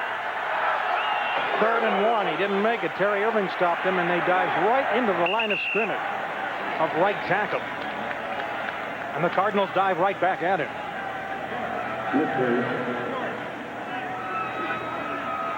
The other guy's got the spot. I think they want the chains. Miller and Bankston to hit. Yeah, I was talking to Brian Billick this week, and he's saying that, you know, if we can keep Robert healthy, then I'm in a perfect world because I got things going good. That was before this game, on the outside passing, and we got it going good running. And he likes to try to get Smith the ball as he gets the first down there about 20 times a game. He said any more than 20 times a game, I think I'm going to start to wear on him for a 16-game schedule. I thought that was interesting. You know, he has to call the game plan, in a sense, is set up not only to be productive, but to also keep Smith healthy. We're in the 3rd quarter. He's got 9 carries. 10 carries. And not very far. Ty Howard wraps him up from a corner. Ty Howard back in the game. They know that the perimeters, when you play a guy like Robert Smith, because he's a fast track guy, you got to be solid out there. That means your corners got to tackle.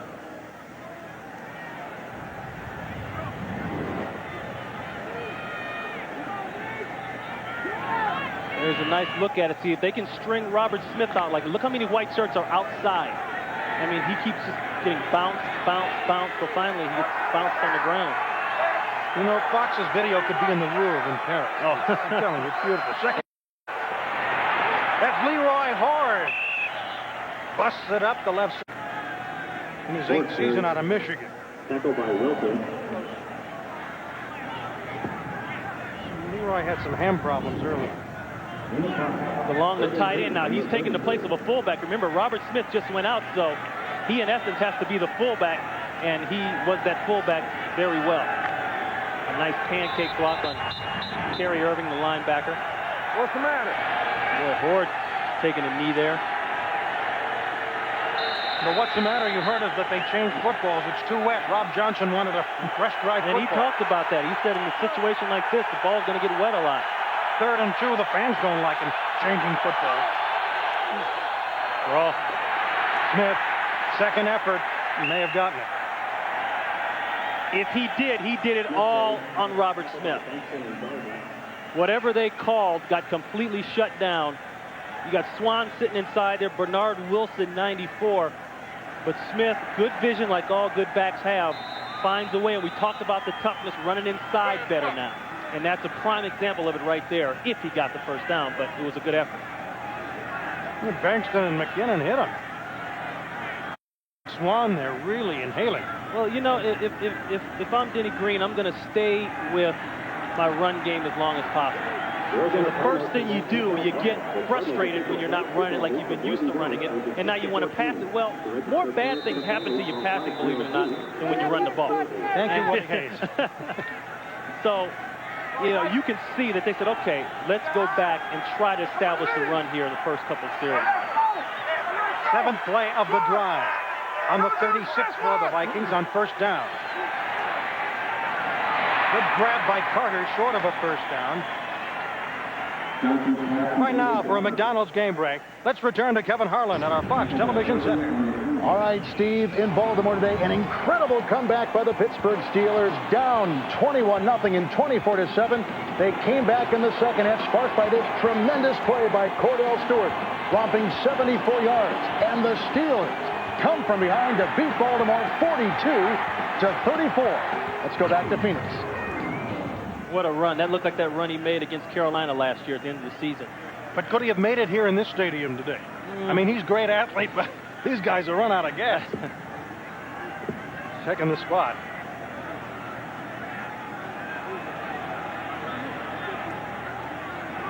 You know, a lot of snowbirds live here full time. So there's a lot of purple on the far side. And we're in Arizona, folks.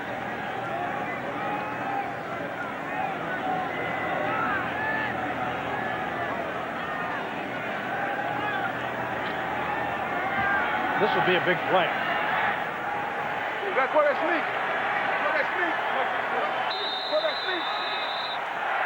This is a classic waste down also. They got 2 other downs to get 1 yard. Might be a play action pass. On 2nd and 1, they were looking for the sneak. They're going to get a pass. And they get a nice, clean, safe pass for a first down to David Palmer. 4th-year man out of Alabama, 2nd-round draft choice. 8 yards on the pass play. He's their 3rd down special. He made a nice play on 2nd. A little trash talking from McKinnon.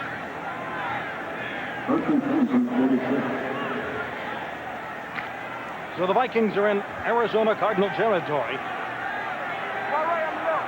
at the 47. 8.5 to go, 3rd quarter.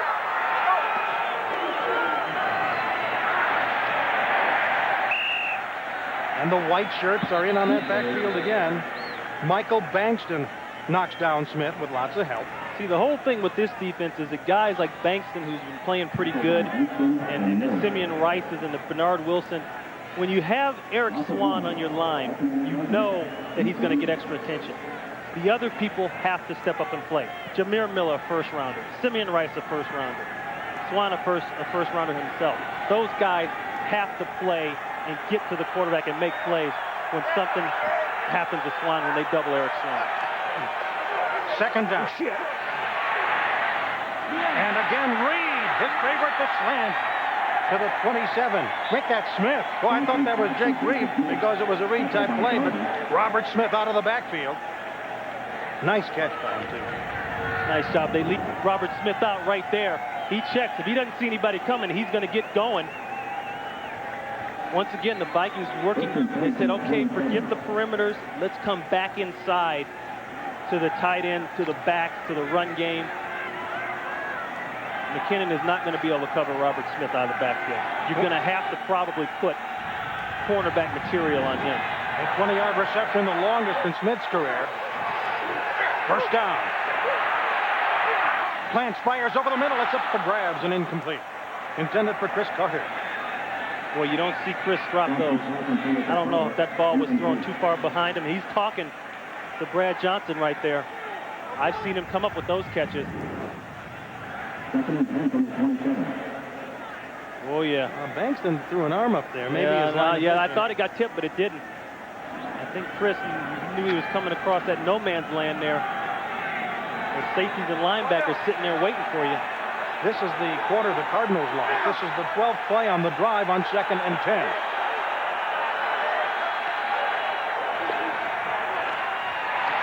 An open man. It's the tight end Greg DeLong, the third-year man out of North Carolina, for a 6-yard pickup. Second pass complete to DeLong.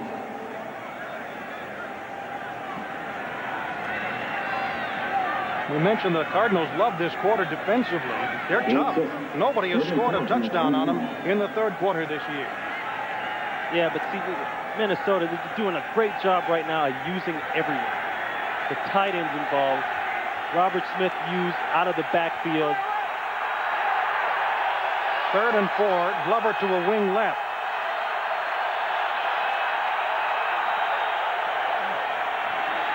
Pressure, and he really had to hurry it. Simeon Rice really tackled. Even though it wasn't a sack, that's going to take its toll on a guy. Yeah, the pressure was nice from the outside. They shut it down inside. The look on the outside. Did you see that? Whew. And that's one of the things that Stussy talked about working against Simeon Rice. The quick hands. There it is right there. Watch Simeon Rice's hands. Bam. I mean, he pulls him down with one arm and then brings the other arm around. Great move. This will be a 39-yard attempt for Murray. They botched the snap. Ball still live. And now a real rugby scrum will start. Had trouble with it. And that's a very wet football from all the perspiration. So the Cardinals come up with it and stop a tying field goal attempt by the Vikings. 13-10, the Cardinals still lead with 6:01 to go in the third quarter.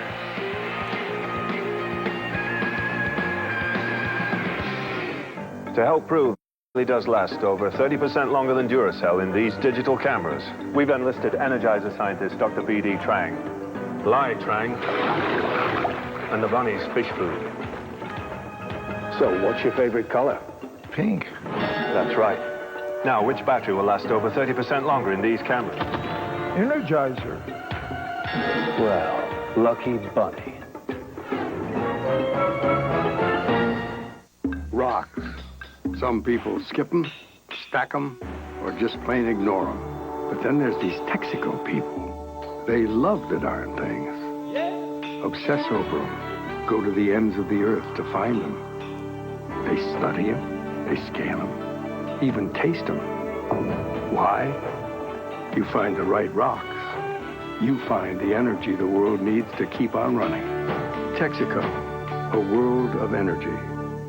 John Tyler, breeder of champion Volkswagen. You gotta love these guys. They're so friendly and playful. A lot of work goes into making champions like this. So, easy, fellas. You gotta feed them, right? Keep their coats clean and glossy. This breed loves to run. So you gotta give them plenty of exercise.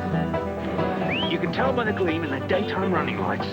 These are happy cars. On the road of life, there are passengers and there are drivers. Don't you just want to take one home? Are these playboys getting played? Call it what you will, but she made a black man blush. Between Brothers returns with a brand new episode Thursday, October 16th.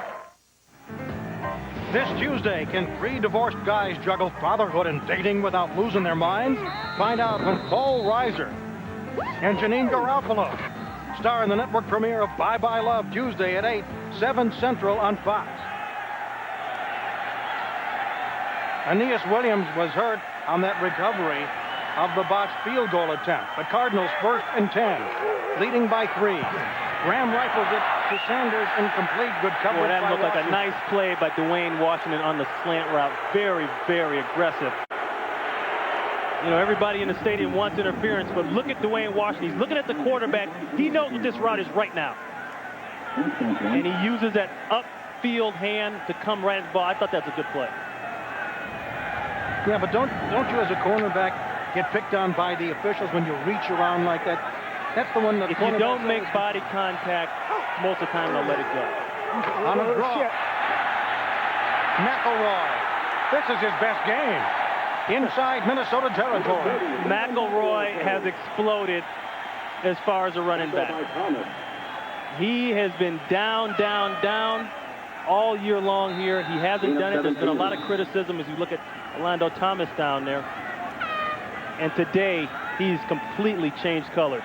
An 18-yard carry by McElroy as the Cardinals are moving the football with the lead.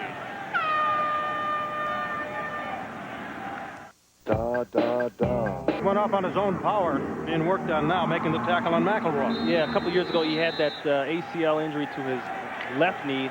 Looked like they were working on the right knee there. Season high 69 yards rushing for McElroy, who's not used to being tackled by a member of the secondary.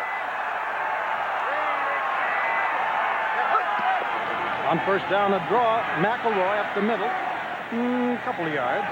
McElroy carry. Vikings, Jeff Brady made the tackle along with Jason Fitz. Torian Gray comes in. Tackle by Brady. Takes the place for Orlando Thomas at free safety position. What they lose when they don't have Orlando in there, even though Orlando had that one big drop today, is an interception. We talked about Thomas's interception numbers his first 2 years in the league. And now you've got the rookie from Virginia Tech in there. I wonder if Graham's going to pick Don't be surprised if they go after him, even as a safety. Looks like some movement there. Graham has some time, rifles it over the middle. Sanders still on his feet. Now we're off to the races. And a saving tackle that would have been a touchdown by Mr. Torian Gray, the rookie. Boy, he reached for that goal line there, and all he's got to do is get the ball to touch the plane, and it's a touchdown. Boy, what an effort. As soon as they saw Thomas out of the game, and that's Jeff Brady down, as soon as they saw Thomas out of the game, Steve, they went downfield, threw the football. He's going to work inside here. See, they had a mix-up over there. Two guys went on one man. And then the bad tackling right there, Dixon Edwards. Now, if he can touch the goal line with the ball without going out of... Yeah, he went out of bounds right back there. Good call by the official. But that's just missed tackling, bad tackling here. Right there, watch Edwards. That's a wide receiver. Two missed tackles. I know Edwards knows how to tackle better than that. I think he thought that he could take down Sanders in one shot. Torian Gray actually comes in and saves the touchdown, substituting for Orlando. Good angle used by Gray on that run. The only way he could catch it.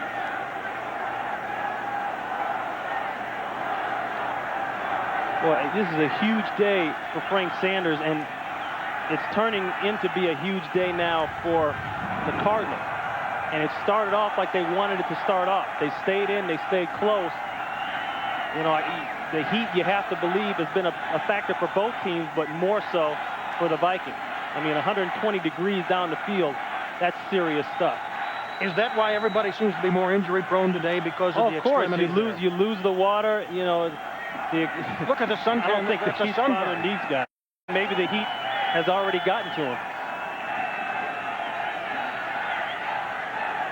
Coming up next, Game 4 of the American League Division playoffs. The Yankees and the Indians.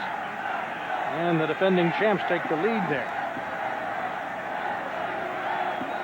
And Doc Gooden and Oral Hershiser. A couple of guys with experience. They're not going to be nervous tonight. They've been there. The Bulldog. Jeff Brady walking off there. You know, every time Hershiser, by the way, pitches for Cleveland and does well, the Dodger fans, you can hear the teeth all the way across the state. Yeah. This game's presented by authority of the National Football League and is intended for the private use of our audience. Any rebroadcast or other use of this telecast without the expressed written consent of the Arizona Cardinals and the National Football League prohibited. First and goal from the 3. 3 tight ends in for the Cardinals. Boy, Minnesota's got a problem. Yeah, but they were late. They were late with the substitution getting off the field. And it looked like one of the Cardinals moved also. Yeah, Lomas Brown. Oh, that's sad. That's sad for them because... Prior to the snap, offense number 75, 5-yard penalty, still first down. I'll tell you why this is such a crazy play. Okay, now watch Minnesota. They're trying to make a 2-player substitution at the last minute. Now, you can't see it, but Ed McDaniel is on his way off the field and is at about the numbers. He would have never made it. Ooh, that's going to be a big blow. Now, they're going to have to start with Ty Howard and J.J. McCluskey on the other side, who's done well so far. First and goal from the 8. McElroy has had a big day, slices, and cuts it right back to the line of scrimmage on the previous play. So he picks up the penalty yardage. You can see where Leland McElroy said, okay, I'm tired of the stuff. Okay, I haven't run well, and this is my chance, my game, in the heat, at home, to break out on a defensive team that comes into this game giving up 5.3 yards a crack. So as well as McElroy may be doing, you know, you got to look at Minnesota's defense because they haven't been very good at stopping the rush. 9 carries, 78 yards, second and goal from the 2. Leland McElroy angling for the corner. Flags go down. He's in there, but flags go down. Might be a hold against the Cardinals. I say those referees couldn't wait to throw that flag. Somebody almost separated their shoulder trying to throw that thing. Ron Selby was standing there complaining. Usually when you stand there and complain, you're complaining for a reason because they threw it on you. Holding on the offense, number 74, 10-yard penalty, repeat second down. Selby just on a pull play. He's going up against Griffith. Nice tackle by Selby. He got him up by the chops pretty nice. That's a good call. That's a good call, and that turns out to be a big play, I think, for the Vikings defense because Graham has not been solid down here in the red area. Here's what they've done so far in the red zone. No touchdowns. Aeneas Williams left the field to get his neck checked. Wait, they got it. Yeah, look at the talking going on.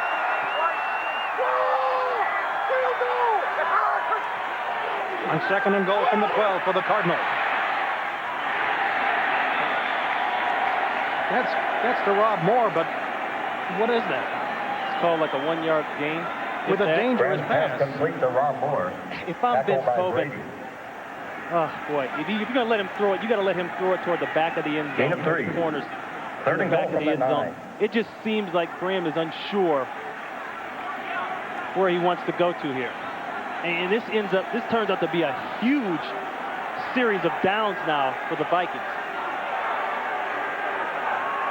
It's goal to go just inside the 10. I mean, you're talking about a possibility with a touchdown of going up 10 points. Graham doesn't want to blow it, so he calls a timeout. They have 2 left. Cardinals lead by 3. Leads the Vikings 13-10. Steve Grant and Ron Pitts with you. We've got a third and goal from the 9. Now this is the difference in the game right now. This was the fumbled snap. And that's where Aeneas got hurt. You know, they ran into each other and got his... He's being checked. His neck is being checked in the locker room. Got his neck tweaked there. But that, you know, we thought it was maybe a wet ball. I don't think that had anything to do with a wet ball because that ball hit him square in the hands and kind of bounced forward. It didn't go through his hands.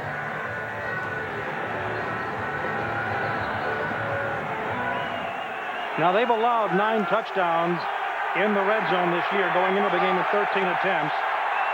It's third and goal from the 10.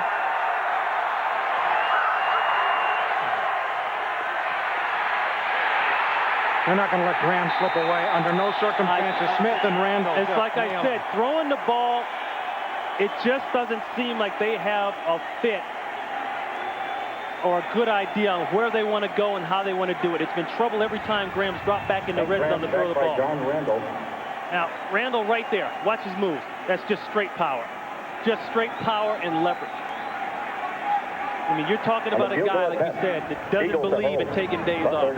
He said, yeah, during the off season, I'll shut it down a little bit, but during the season, I always take it home with me. It's football 24/7. Third sack for the Vikings on a 28-yard field goal try by Butler. And the Cardinals increase their lead to 16-10 with 2:43 to go in the third quarter. And the heat is not letting up here at Sun Devil Stadium. Now, this is a good way to get a message across right here on the Fox Network. And our good wishes to them as we get set to kick off with the Cardinals up 16-10. 2:43 to go in the third quarter. And Mo Williams in the near quadrant from the 5. All down prior to the 30-yard line. Cardinals have had a lot more opportunities than points. Yeah, but they've blown those opportunities. Look here, 4 trips in today inside the 20, a fumble and 3 field goals. Those typically are the things that come back and bite you later on. And thanks to that guy there, he bit him and got the sack in a crucial situation. I still think it's going to help Johnny Randall out a lot the more Jerry Ball gets playing, because now there's a guy, 2 guys that you have to deal with, and they can't double team Randall all the time.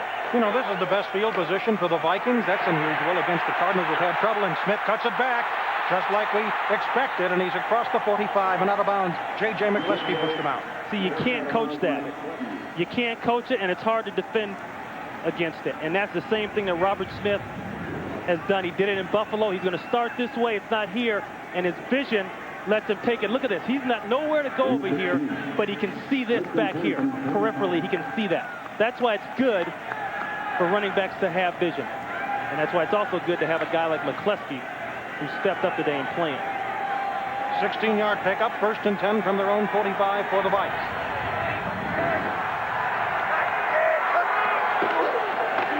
With the extra tight end, Smith cuts again. They force him out of bounds. He still gets a couple of yards. I don't think there's any question that if Smith stays healthy, that he's a Pro Bowl running back. But, you know, Dennis Green, what he wants is for Smith to stay healthy so they can get to the playoffs.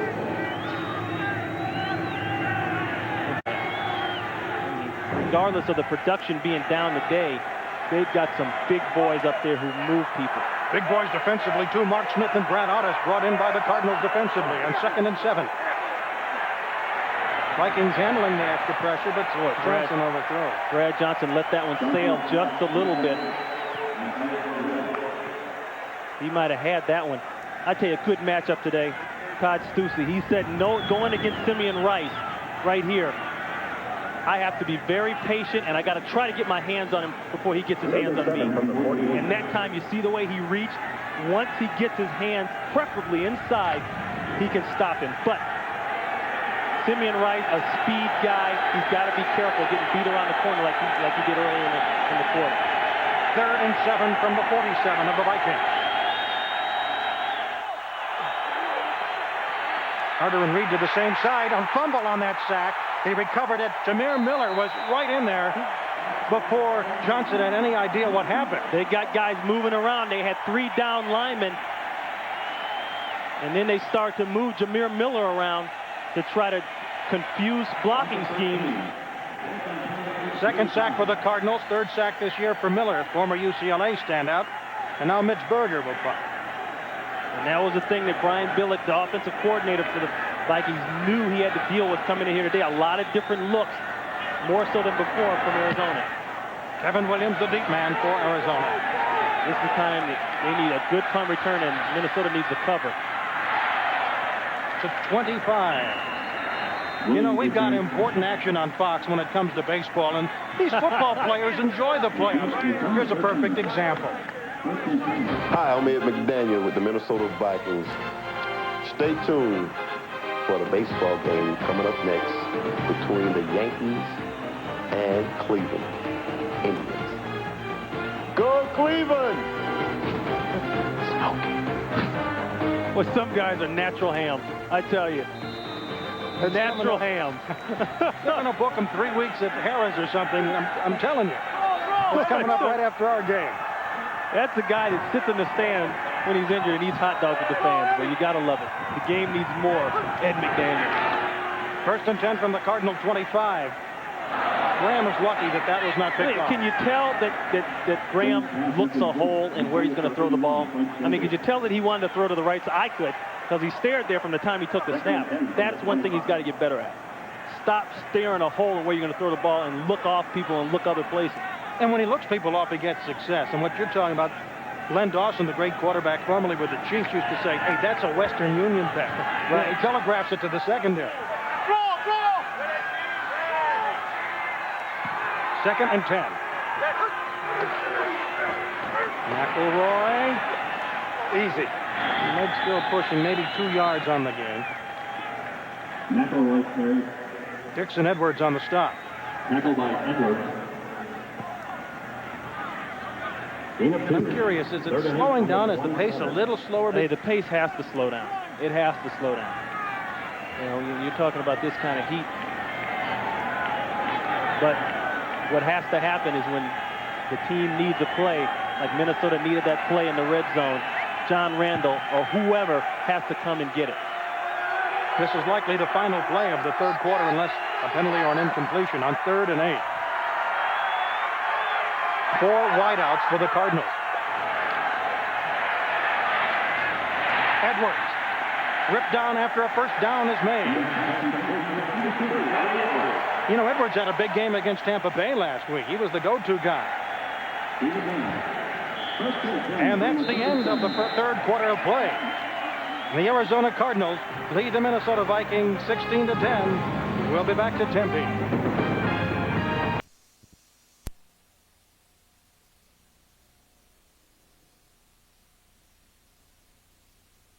Through the off-season conditioning for games like this, when it's demanding, physically demanding with the weather, you got to find a way to show up and play. It's demanding on those ladies, too. You know, they're out there cheering the entire game. 2nd and 10. Nice play. Good rip to Rob Moore. First down, Arizona into Viking territory. And Randall goes ahead and helps up Ken Graham. He got a shot on him. 15-yard pickup on the play. Just a slant route inside. Dwayne Washington went after him. Sometimes if you go after a receiver and you don't get a clean shot, you're going to give him a clean shot inside to catch the ball. I tell you what, they can't block John Randall. That's why I think John Randall has to stay inside. You know what John Randall said something interesting about knowing not only the player you play against, but the other coach on the other sideline? On a pitch out to Johnson. Picks up a pretty good chunk of yardage. About 5 before he's tackled by Dixon Edwards. I think it's 6 yards on the play. As far as Rob Moore is concerned, it's his 14th game of over 100 yards now.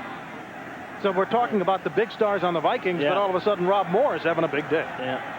And we're talking about Randall. He says, I know the guy I'm playing against, but I also know the other coach. And the opposing coach that he's going against for the offensive line is Carl Mock. He's an old veteran player in the NFL himself, but he knows what Mock likes to do to me. He likes to get guys to hold me, push me, get a little dirty in there. That's the type of ball they play. 2nd and 4 short of the first down. Johnson carrying. Jerry Ball in there for the Vikings, too. On the tackle, McDaniel and Griffith.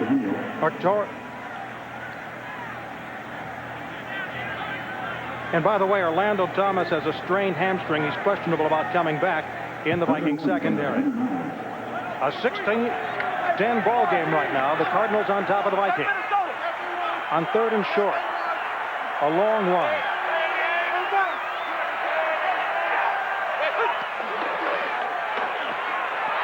Sweep.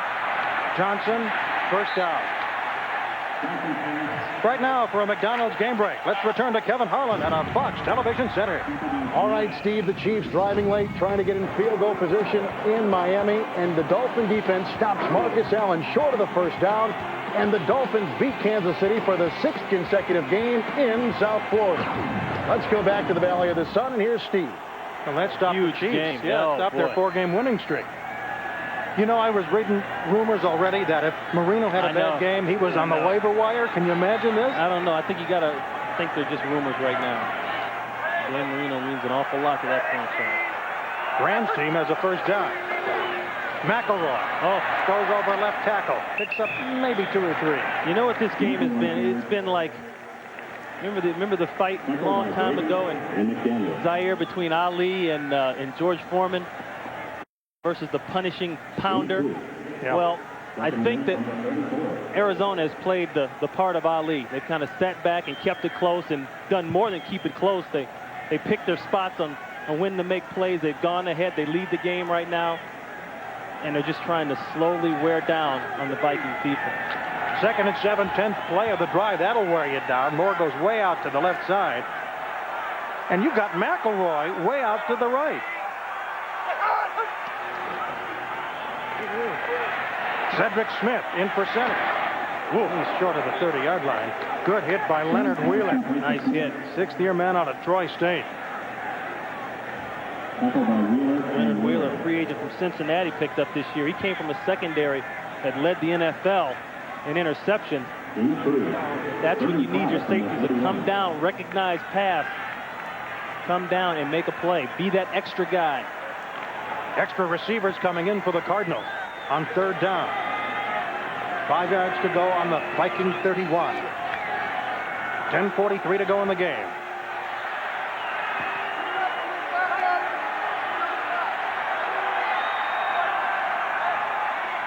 Devlin and Graham communicating. I guess it was Sanders. Sanders slipped. 1 white shirt, 5 purple shirts, and they were lucky to get an incompletion. You know, this is almost a replay of last week against Tampa Bay. They ended up with 2 late field goal tries. They didn't get them. This is their chance to get out of that point range here to go up now an additional 3. A 49-yard try for Butler. There's virtually no wind. Murray had made a 49-yarder. Oh, nice snap, nice hold. That looks good. Nice kick. And that is extremely big for the Cardinals. Huge kick. Kevin now. Butler. They call him Butthead. Call him the man right now. Ron Pitts and the Cardinals in the shade, and don't think that isn't going to be beneficiary for them with 10:22 to go in the game. The Vikings in broiling 122-degree sunshine. You know, the Vikings, before they moved into the Dome, used to make the weather their friend in the ice and snow at the Met. Did they at the Met? So this is the reverse. And that's Mo Williams, who stopped at the 15-yard line. Good coverage. The Cardinals needed it. LaShawn Johnson made the stop. 10:11 to go in the game. 19-10, Cardinals lead. You know, they were on the other side of the bench, and then the coach moved them down. And these guys, they're kind of basking. They got those long pants on there, the jeans right there.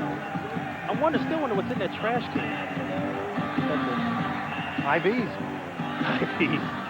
They're giving each other IVs. I can't believe that middle step. I can't believe it. One in the second half. Vikings first down from their own 15. They've got 10:11 to go. They're down by 9. Whoa. Look out, Good coverage by McCleskey to Carter. When do you see Carter go backwards? You see him go backwards ever since the run has been stopped. Now Arizona can go ahead and play the pass. And that's the advantage of it. And that's why people talk about having to stop the run game. And they're just sitting in an underneath cup. They're going to sit short here, and they got help over the top. So McCleskey can be aggressive on everything short because he knows he's got help deep. But the key to this defense that's helped them today, they've got a guy like Swan who's a beast inside, but they've got speed around Eric Swan. On 2nd and 5. Tight end. And time for Johnson to connect. No, I'm sorry. That's Evans. Is that Evans out of the backfield? Evans out of the backfield. I'll tell you, the shadow make it look like an 89 instead of a 29. Tackled by McKinnon and Irvin. Johnson, to me, is the guy you want to have in the fourth quarter. I mean, his numbers don't lie. He's good on 3rd down, maybe not as good today as he's been in the past, but that right there is no baloney. On first down, they keep it on the ground. And Smith, not a big gain as he's brought down by his counterpart, Mark Smith. Tackle by Mark Smith. The reason they've been able to shut down Smith today, I want you to watch how fast all these guys get to the perimeter, the outside, and shut him down. They know if he gets out there, it's over. But look at this. Stop it right there. Look at, you got guys on the outside. They are not going to let him bounce it. They're going to make him try to run inside. 2nd and 5. Play fake. Reed on a slant. And Reed into Cardinal territory and stops the clock. Did he gun that for 26 Boy, yards? did he. I tell you what, that is a throw right there on target. You know, you talk about Graham, and then you talk about a Brad Johnson. I mean, it's in two different categories. Using Jake Reed in the middle of the field, very smart. He's been on the perimeter in the beginning of the game and in the first half, but now they said, let's put him inside. Let's work him right behind the linebackers, give him a chance to catch it and run with it. They've thrown to him 8 times, only 3 catches. But that's got to scare the Cardinals a little bit. I mean, they know that once Minnesota... What it's going to do is make you stay back, so now you can run the ball better. On first down, they go to the run, and Ford is piled up at about the 40. A lot of speed on this defense. Jameer Miller, a guy who was a 4.5 linebacker, 4.5 speed in the 40, a linebacker coming out. Simeon Rice, a taller, leaner type of defensive end, can also run. A big body in there. Bernard Wilson. Smith, the rookie, stepping in, playing an awful lot. And getting fresh bodies in there. Brad Otis, 96. 2nd and 7. That's Evans in motion. Here they come. He got it off. They'll get a first down. Evans knocked down in the secondary by Alexander. Pressure from Jameer Miller. Once again, what I like about this attack is that no matter what happens, they still use all their people. They're using the backs out of the backfield. They're still trying to run it a little bit. They're going to the tight end. And even though Reed and Carter have, in a sense, been shut down today, they're still going to Carter and Reed in certain situations. Good job of moving people around as well. 12-yard gain. 7th play of the drive. Carter comes near side. Reed to the far side. Play fake. More pressure into the corner. Carter incomplete. Overthrew it. How often that works. Simeon Rice had the pressure on the outside. Brad had to kind of stand on his back foot and slingshot that one. Brad Otis put a little pressure on too. Was Carter Carter is going to shake short and then try to take him up deep. Howard never really bites on it.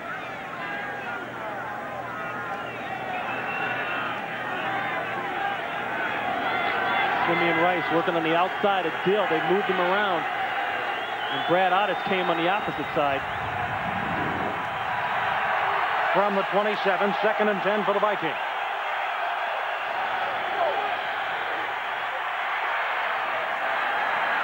Reed can't hold it.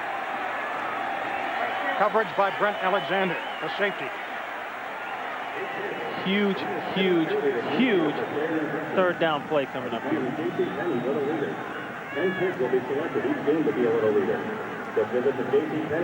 Well, the Cardinal streak of not allowing a touchdown in the 3rd quarter is intact. I mean, Dennis Green wouldn't have believed that with his high-powered guys coming off a big game against the Eagles. One thing he said, they're not in the red zone area just yet, but he said they wanted to try to run it more in that area and force a more man-on-man situation. Now they have to be hoping that they have a man-on-man situation and Carter or Reed can win. 3rd and 10. And boy, great play by Hunter. Great play by Hunter. The Cardinals have allowed the fewest 3rd down conversions in the league, and this is a big time on an 11-yard completion. And that's where just a little pop-up throw right here. I mean, he's looking all the way. It's called a little jump pass. They used to call it a jump pass. And Eric Swan looked as though he was backing out, kind of like a zone blitz deal. He almost made the play. That's the 7th catch today by tight end. 5th this season for a good one. And there's Smith, finds a hole toward the 10, but shut down before he gets there.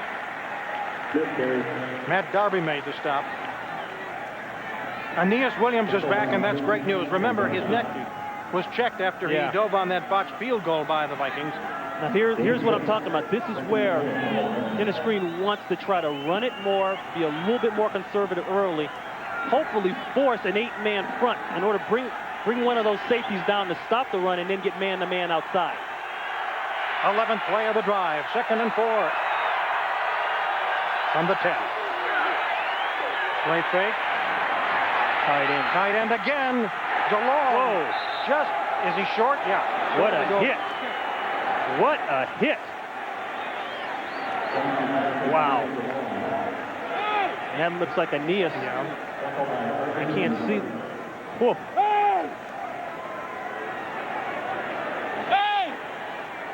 Tell you what, that is an all-pro hit right there. You're going against a tight end, and you're a smaller corner. I mean, he knows one thing, that this guy has to be kept out of the end zone. Watch this. Boy, I don't know. That ball, see, the ball was fumbled. Wow. Vikings trail by 9, 1st and goal from the 1. Cardinals stop him that time as Robert Smith tries to go, and McKinnon says, forget it. You're not coming in my area. But, you know, I go back to that field goal that Arizona made, because that takes them out of the danger range of if Minnesota should get the touchdown, then get the 2-point conversion. You know, they'd still only be at 18. Loss of 1. 2nd and goal from the 2. He wants to come back and shirts untucked. He's on the field, actually. Yeah, but I'm not sure if he knows what planet he's on. 2nd and goal. Room to the right, a tight end, Andrew Glover. Fine Carter. He's got to find somebody directing traffic. Johnson directing traffic. Back of the end zone. Did he hold it? Did he hold it? Did Chris Carter hold it? Yes, he did. Held it. What did I say? Find Carter. You know you got Aeneas Williams out of the game. They've matched up Aeneas Williams on Carter the whole time, and he found him. The Viking fans and Aeneas wanted to come back in the game. Boy, I don't know. I don't know. He's been given the okay by the doctor. I don't care how bad he's feeling. You got to get him in there. He plays by instinct. Yeah, you got to get him in there. I mean, that's your best corner going on their best wide receiver. You got to get him in the game. Another extra point for Murray. And it's now 19-17. Cardinals lead with 4:05 to go.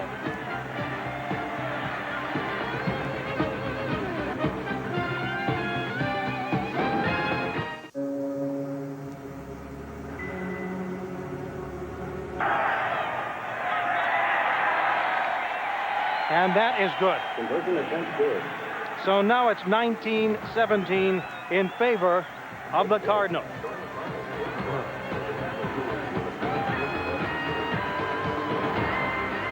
Williams is not in the game. That's Chris Carter circled. Because Aeneas Williams isn't in the game, they don't feel comfortable matching up man-to-man, so they went to zone. So Brad Johnson is just going to wait until somebody opens up. Now, he doesn't want just somebody. He wants his man. He wants the guy he feels most comfortable with, obviously that guy right there. Like I said, you got to get that man back on the field. He's upset about it, and I understand why. Because now you can go man-to-man, or you can at least lock him up on Chris Carter. I got to tell you a couple of records. That Chris Carter's touchdown is 82nd in his career. Now he's all alone in 8th place in the NFL, and Eddie Murray has tied Tommy Davis for the most straight extra points, and he had to do it on a 30-yard drive. But the main thing is the score, 19-17 Cardinals, 4:05 to go. Now the challenge comes for Arizona's offense. Can they eat up this much time on the clock? Let's see what Kevin Williams can do. And he goes to the outside. Kevin Williams in a foot race. Williams doesn't have a lot of speed. But he gets into Minnesota Viking territory. Run out by Torian Graham. Huge return. That may have made the difference for Arizona today. Only because it puts them in outstanding field position and takes pressure off of Kent Graham. It's supposed to go in the middle, but they get a crease outside. And thankfully for Minnesota that Williams doesn't have a lot of speed. But he has know-how, and he gets blocking, too.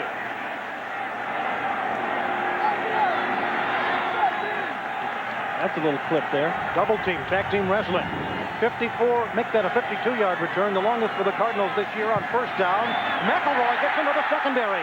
McElroy still on his feet to a first down. Well, isn't it amazing? The guy who was probably being criticized the most here with running the football steps up today and runs it. But watch the blocking up front. I mean, these guys in here, you're talking about Selby, Devlin, Redmond, they have to get blocked. Delayed draw, they influence the linebackers, and now it's up to McElroy to see. That's one thing he's been criticized for, his vision. The holes have been there, but he's not seen them all. He's got a career-high 94 yards rushing. Playing behind Smith. Remember, Centers is out. And they go to the same play. But this time, Jeff Brady wraps him up just as he comes across the line of scrimmage. Tackle by Brady. Now, I'll ask you about a psychological question for the Cardinals who've lost a lot of these when we come back to Tempe.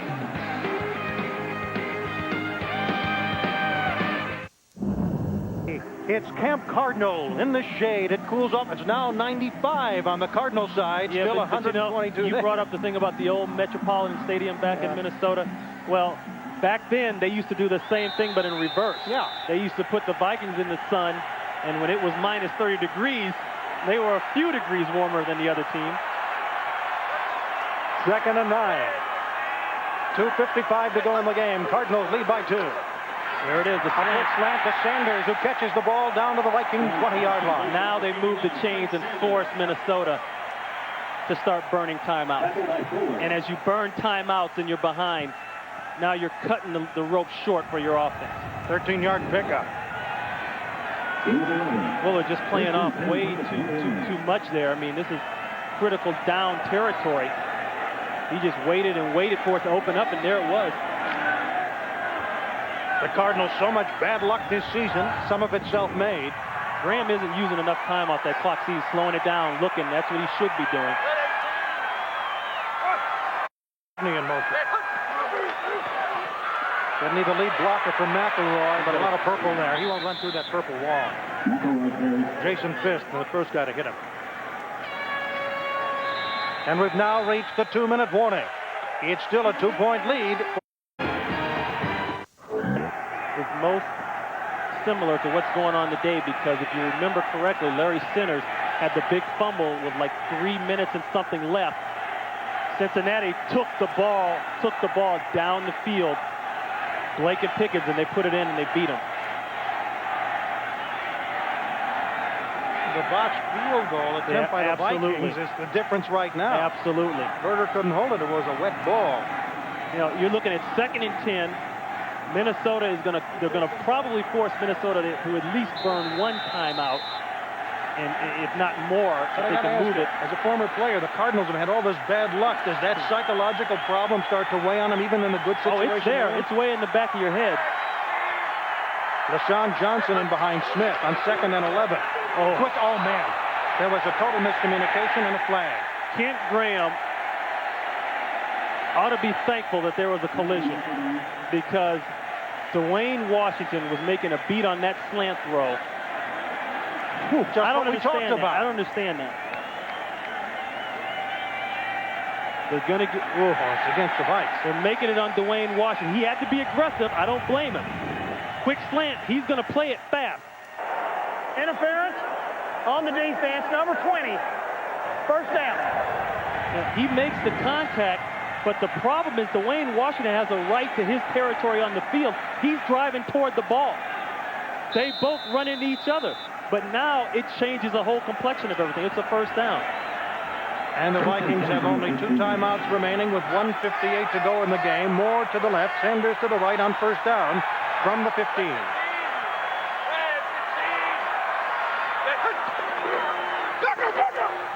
Johnson, a little delay up the middle. And inside the 10. Now they got to burn it. By Corey. They got to burn it. They got to burn it. So things are going the Cardinals' way right now with 1:49 left. They lead by 2, and they're deep in Viking territory.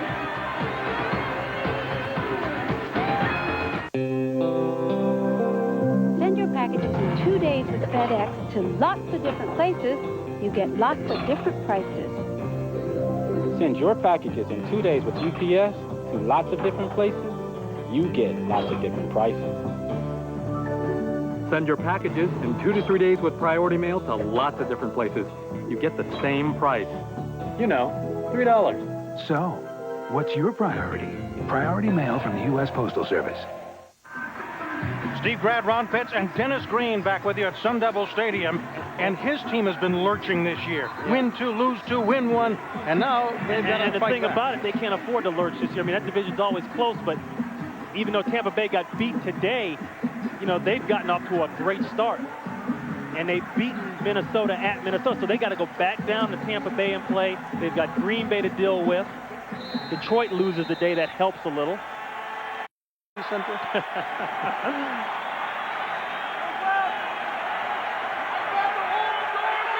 And they didn't get the first down here.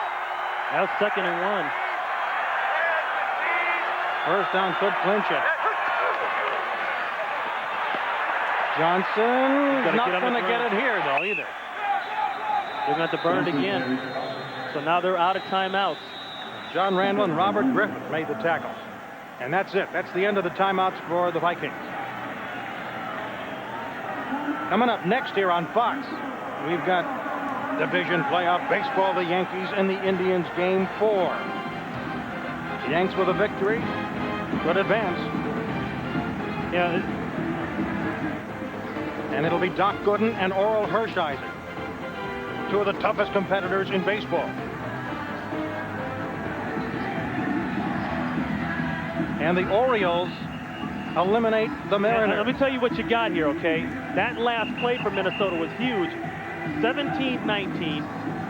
All right, this is 3rd down. You don't get the first down here. I think you have to kick the field goal and roll your dice that Minnesota has to go all the way downfield and score a touchdown to beat you. He did that against the Bears team this year. I know. Now, Kevin Butler's had a good day after a bad day last week. Because right now, a field goal, if they don't get in, if they miss trying to go for the touchdown or a field goal, will beat you. 3rd and goal. No, 3rd and a long 2. Excuse me. 3rd and a long 2.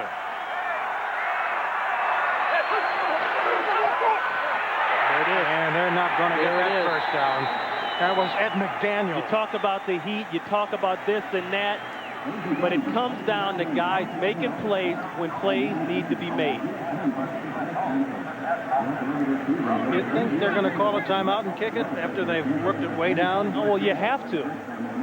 You have to.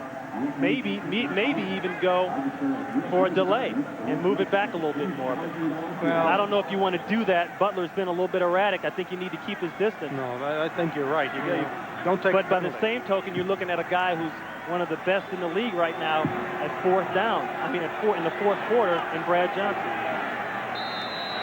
They are going to take it. Arizona. Now, Butler's had an up and down year. Horrible last week at Tampa Timeout. Bay, but today he's been the man.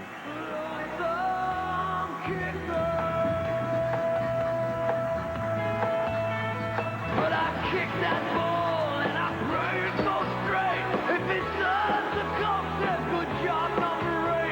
He doesn't even know my name. It's Andre Christopher Salinsky Jr. But that's the life I live.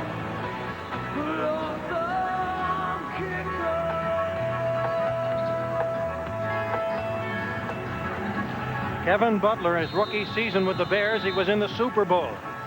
That was back in the '85 season, and now he'll try a 32-yarder. Oh, nothing's automatic in this business. Those pipes look a long ways away. Eagles the hole. Whoa, what did I tell you?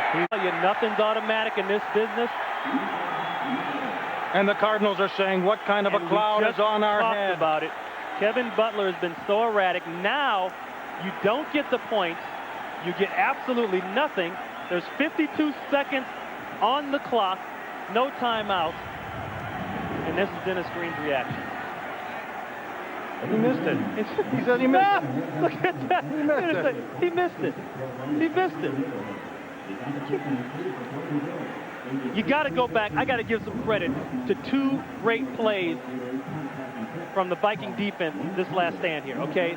May not have been big then, but they're big now. Ed McDaniel comes through that last play. He pushed them back enough. It made a difference for that guy. 52 long seconds for the Cardinals. Short seconds for the Vikings on first down from their 22. Now that's Carter racing for the sideline. Great block. And he got out of bounds short of the first down, but a great block. Chris Walsh again puts another man from the secondary down, Tommy Bennett. That's the second guy Walsh has crushed. Did he hit the same guy again? Tommy Bennett's got to feel like Wile E. Coyote right about now. I mean, it looks like a replay of the original one. And it enabled Carter to get out of bounds. You know, in the Road Runner, when Wile E. Coyote keeps getting dynamite dropped on him time after time after time, and we hope Tommy's not seriously injured. I hope he bounces back up like they do in the cartoon. Don't worry. Every DB in the NFL is going to be on the lookout for number 81. Gary Barty, the Cardinals score. 45 seconds left in the game. 19-17 Cardinals. There's a happy guy. A relatively little guy, relatively speaking, and he's putting big pops on today. He had that big play against the Chicago Bears. Last seconds of the game comes down with a touchdown. But, you know, this is the game we talked about. We talked about the coordinators having the battle, the chess match between Brian Billick, Minnesota's offensive coordinator, and then Dave McGinnis, the Cardinals coordinator. The Cardinals come in, they do a great job of shutting down the run game, keeping Robert Smith from having the huge runs. But then that would mean that the corners had to play on the perimeters, and the corners played. Let's listen to this hit. I mean, this was really brutal. I mean, Bennett didn't know what was coming.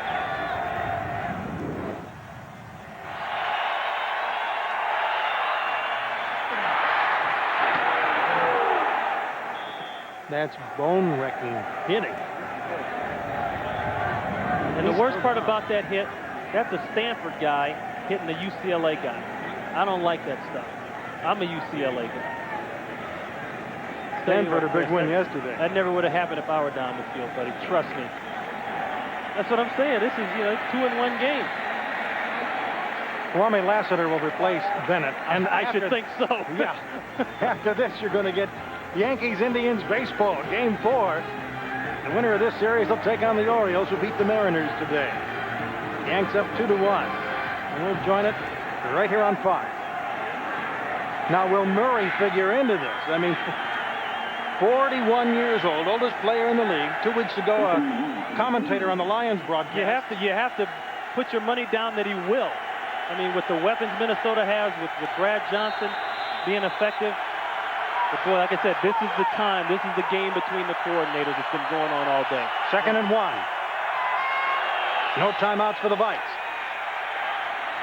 Another completion. Smith can get out of bounds. And another trip to the sideline. Williams chases him there, but it's all Vikings right now. 39 to go. It's working the way they want. A 6-yard pickup. Boy, the guy that's just so dangerous, though, in these last few seconds, you got to think Chris Carter.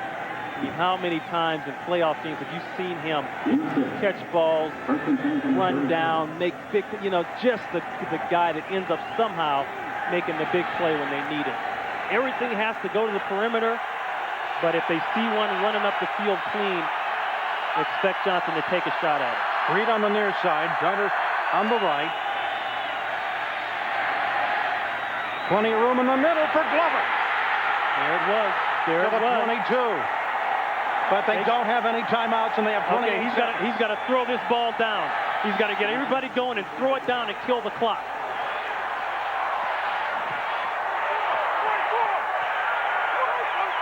Bam. 16 seconds to go. Well, you asked me what I thought. Were we going to see Murray? And I told you, yeah. Brad Johnson is the most dangerous guy in the NFL right now in the fourth quarter. He did it against the Bears, and I just said they got to protect the perimeters, but if he sees something down the middle of the field, just over the arms of Caldwell, the linebacker trying to cover, once again, the tight end, the distribution in this game for Minnesota has to be textbook. They have gotten it to everybody. You talked about the game being a matter of inches. How close did Caldwell come to tipping that ball? 9th catch for the tight end. He spiked it again. Boy, Carter's hot about something. Chris Carter is upset. Hey, Ron, you played. Let me ask you something. They talk about knowing how to win. I mean, that's got to be a question with the Cardinals. You learn how to win in the last seconds, or put yourself in a position to win like Minnesota has done. You also learn how to blow it.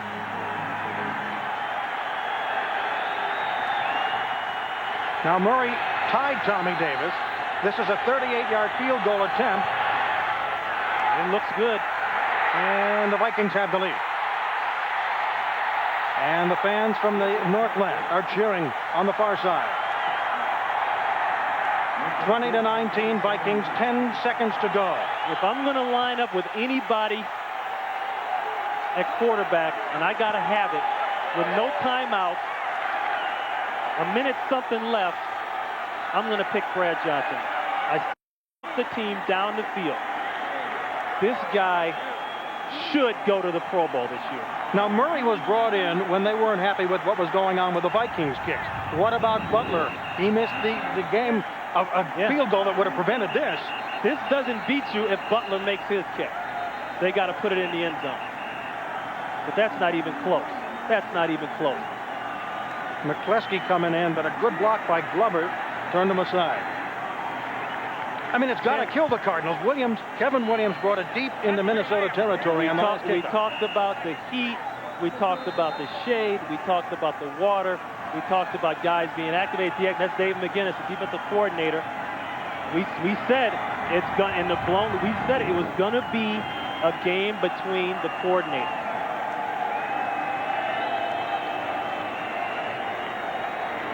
Look at this. Fourth quarter leads that have evaporated on the Cardinals. The first two were on the road.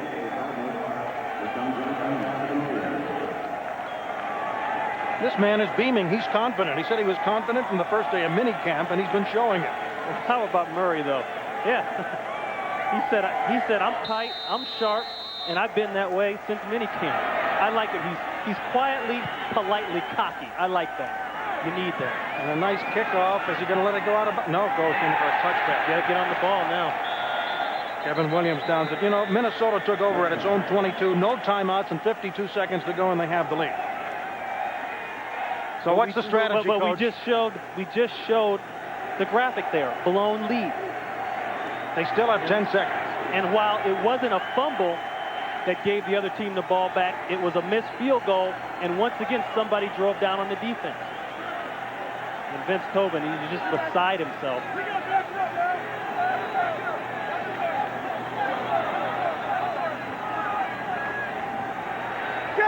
So you never say it's over till it's over, but barring a small miracle, maybe a large one.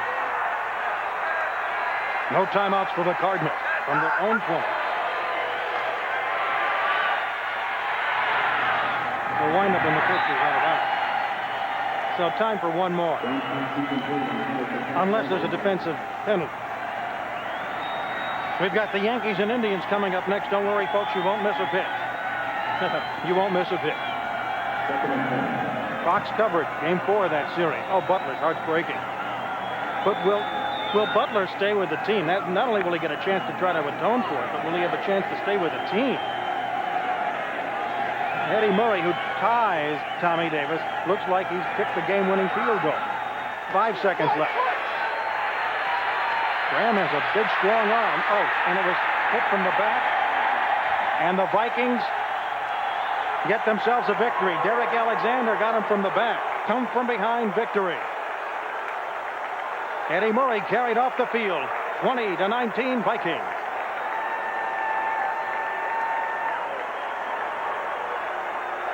And right now, the Vikings don't even need their airplane to go back to the Twin Cities. No, they don't. Thanks to that guy right there. And let's look at our Energizer play of the day. Right here, just the pass. I mean, appreciate the throw. He's got a small window to drop that ball into Glover, and he does it. Right now, let's go down to Kevin McCabe with the star of the game. All right, he is the star of the game, a guy who didn't play last year and was out of work to start this year. It's kind of nice to get a game winner like this. Well, it was. I was saying to everybody on the sideline, I said, hey, you just never know what's going to happen. I told Mike Morris, I said, hey, if he misses this field goal, we're going to have to go out and win it. And sure enough, things worked out that way. Did you tell the guys how far they had to get down the field for you? No, not really. I mean, I was kicking them for over 50 both ways. So wind was changing a lot during the game, but thank God things just worked out. A win for this team now with the situation in Green Bay and Tampa Bay. It's got to be a big victory for this ball club. Most definitely. We didn't play the greatest of football out there, but we played well enough to win. And you know, I'm just glad I got a chance to help. All right, Eddie Murray, the game-winning field goal here for the Vikings. Let's send it back upstairs to Steve. Well, a great comeback for Minnesota. And we'll be back to wrap things up here at Tempe after this. Who cares of the past or behind? Wouldn't you love to be free? To go wherever your whims take you? Whenever you want, for any reason at all. Drifting along with the tumbling tumbleweed. With Southwest, you can. I've been vending Coors Light for a long time. It's who I am. At home, it's, hey, beer man, pass the peas. When the mail comes, it says, hey, beer man, you may have won $10 million. Being the beer man's a wonderful thing. People know Frost Brewed Refreshment. They're always happy to see me, and I'm recognized wherever I go. Hey, beer man. Hey, bobbin head doll man. Coors Light! Coors Light! Right! What are you doing? You gotta use it right. Give me the blood. You got to dig deep. You got to dig deep. Stay back. Remember when you were 6 and we took you to McDonald's for your birthday party? All the kids, all the fun.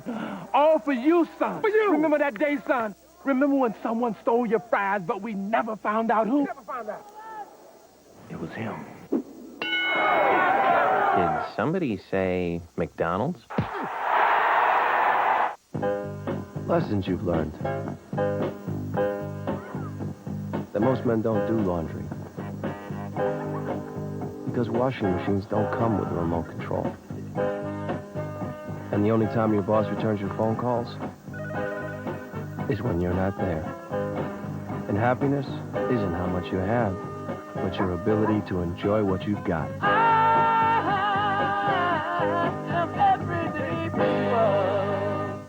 You're watching Fox NFL Sunday. Vikings, a great comeback against the Cardinals, and the man who led that comeback is standing by with Kevin McCabe. Brad Johnson, the game-winning quarterback. Did Eddie tell you how close he needed you to get? We call him Steady Eddie. He's a guy, he's been in the league forever. He doesn't get rattled. We just want to get the ball down here and give ourselves a chance to have the winning field goal. We were fortunate that they missed one. We got the ball back. We didn't have any timeouts, and we made a couple big plays there. And all you can do is just give yourself a chance, and that's what we did. What about this last drive showing the character of this ball club? We've had a couple come from behind wins this year. Guys never give up. I was kind of struggling there for a while in the game, and guys just kind of kept my head up, kept believing, and I had a dream last night we were going to kind of come from behind. It was going to be a Hail Mary, but I'll take any win we can get. This was an exceptional win for us, and we just want to keep this thing rolling right now. All right, continued success to you, Brad Johnson, the quarterback for the Vikings. Let's go back now to Steve. It was 19-10 Cardinals in the fourth quarter with 4:05 to go, and the Vikings fought their way back, and those people, oh, they're thrilled to have been here on this road victory. They were all over this part of Phoenix this weekend. Oh, yeah, they were all in the hotel last night, and they definitely made their presence felt. Well, it was a great game for Minnesota, another tough one for the Cardinals. We're glad you were with us here on Fox NFL Sunday. So for Ron Pitts, I'm Steve Grad saying so long from Arizona, where the final score is the Vikes 20, the Cards 19. Coming up next, Game 4 of the American... Okay.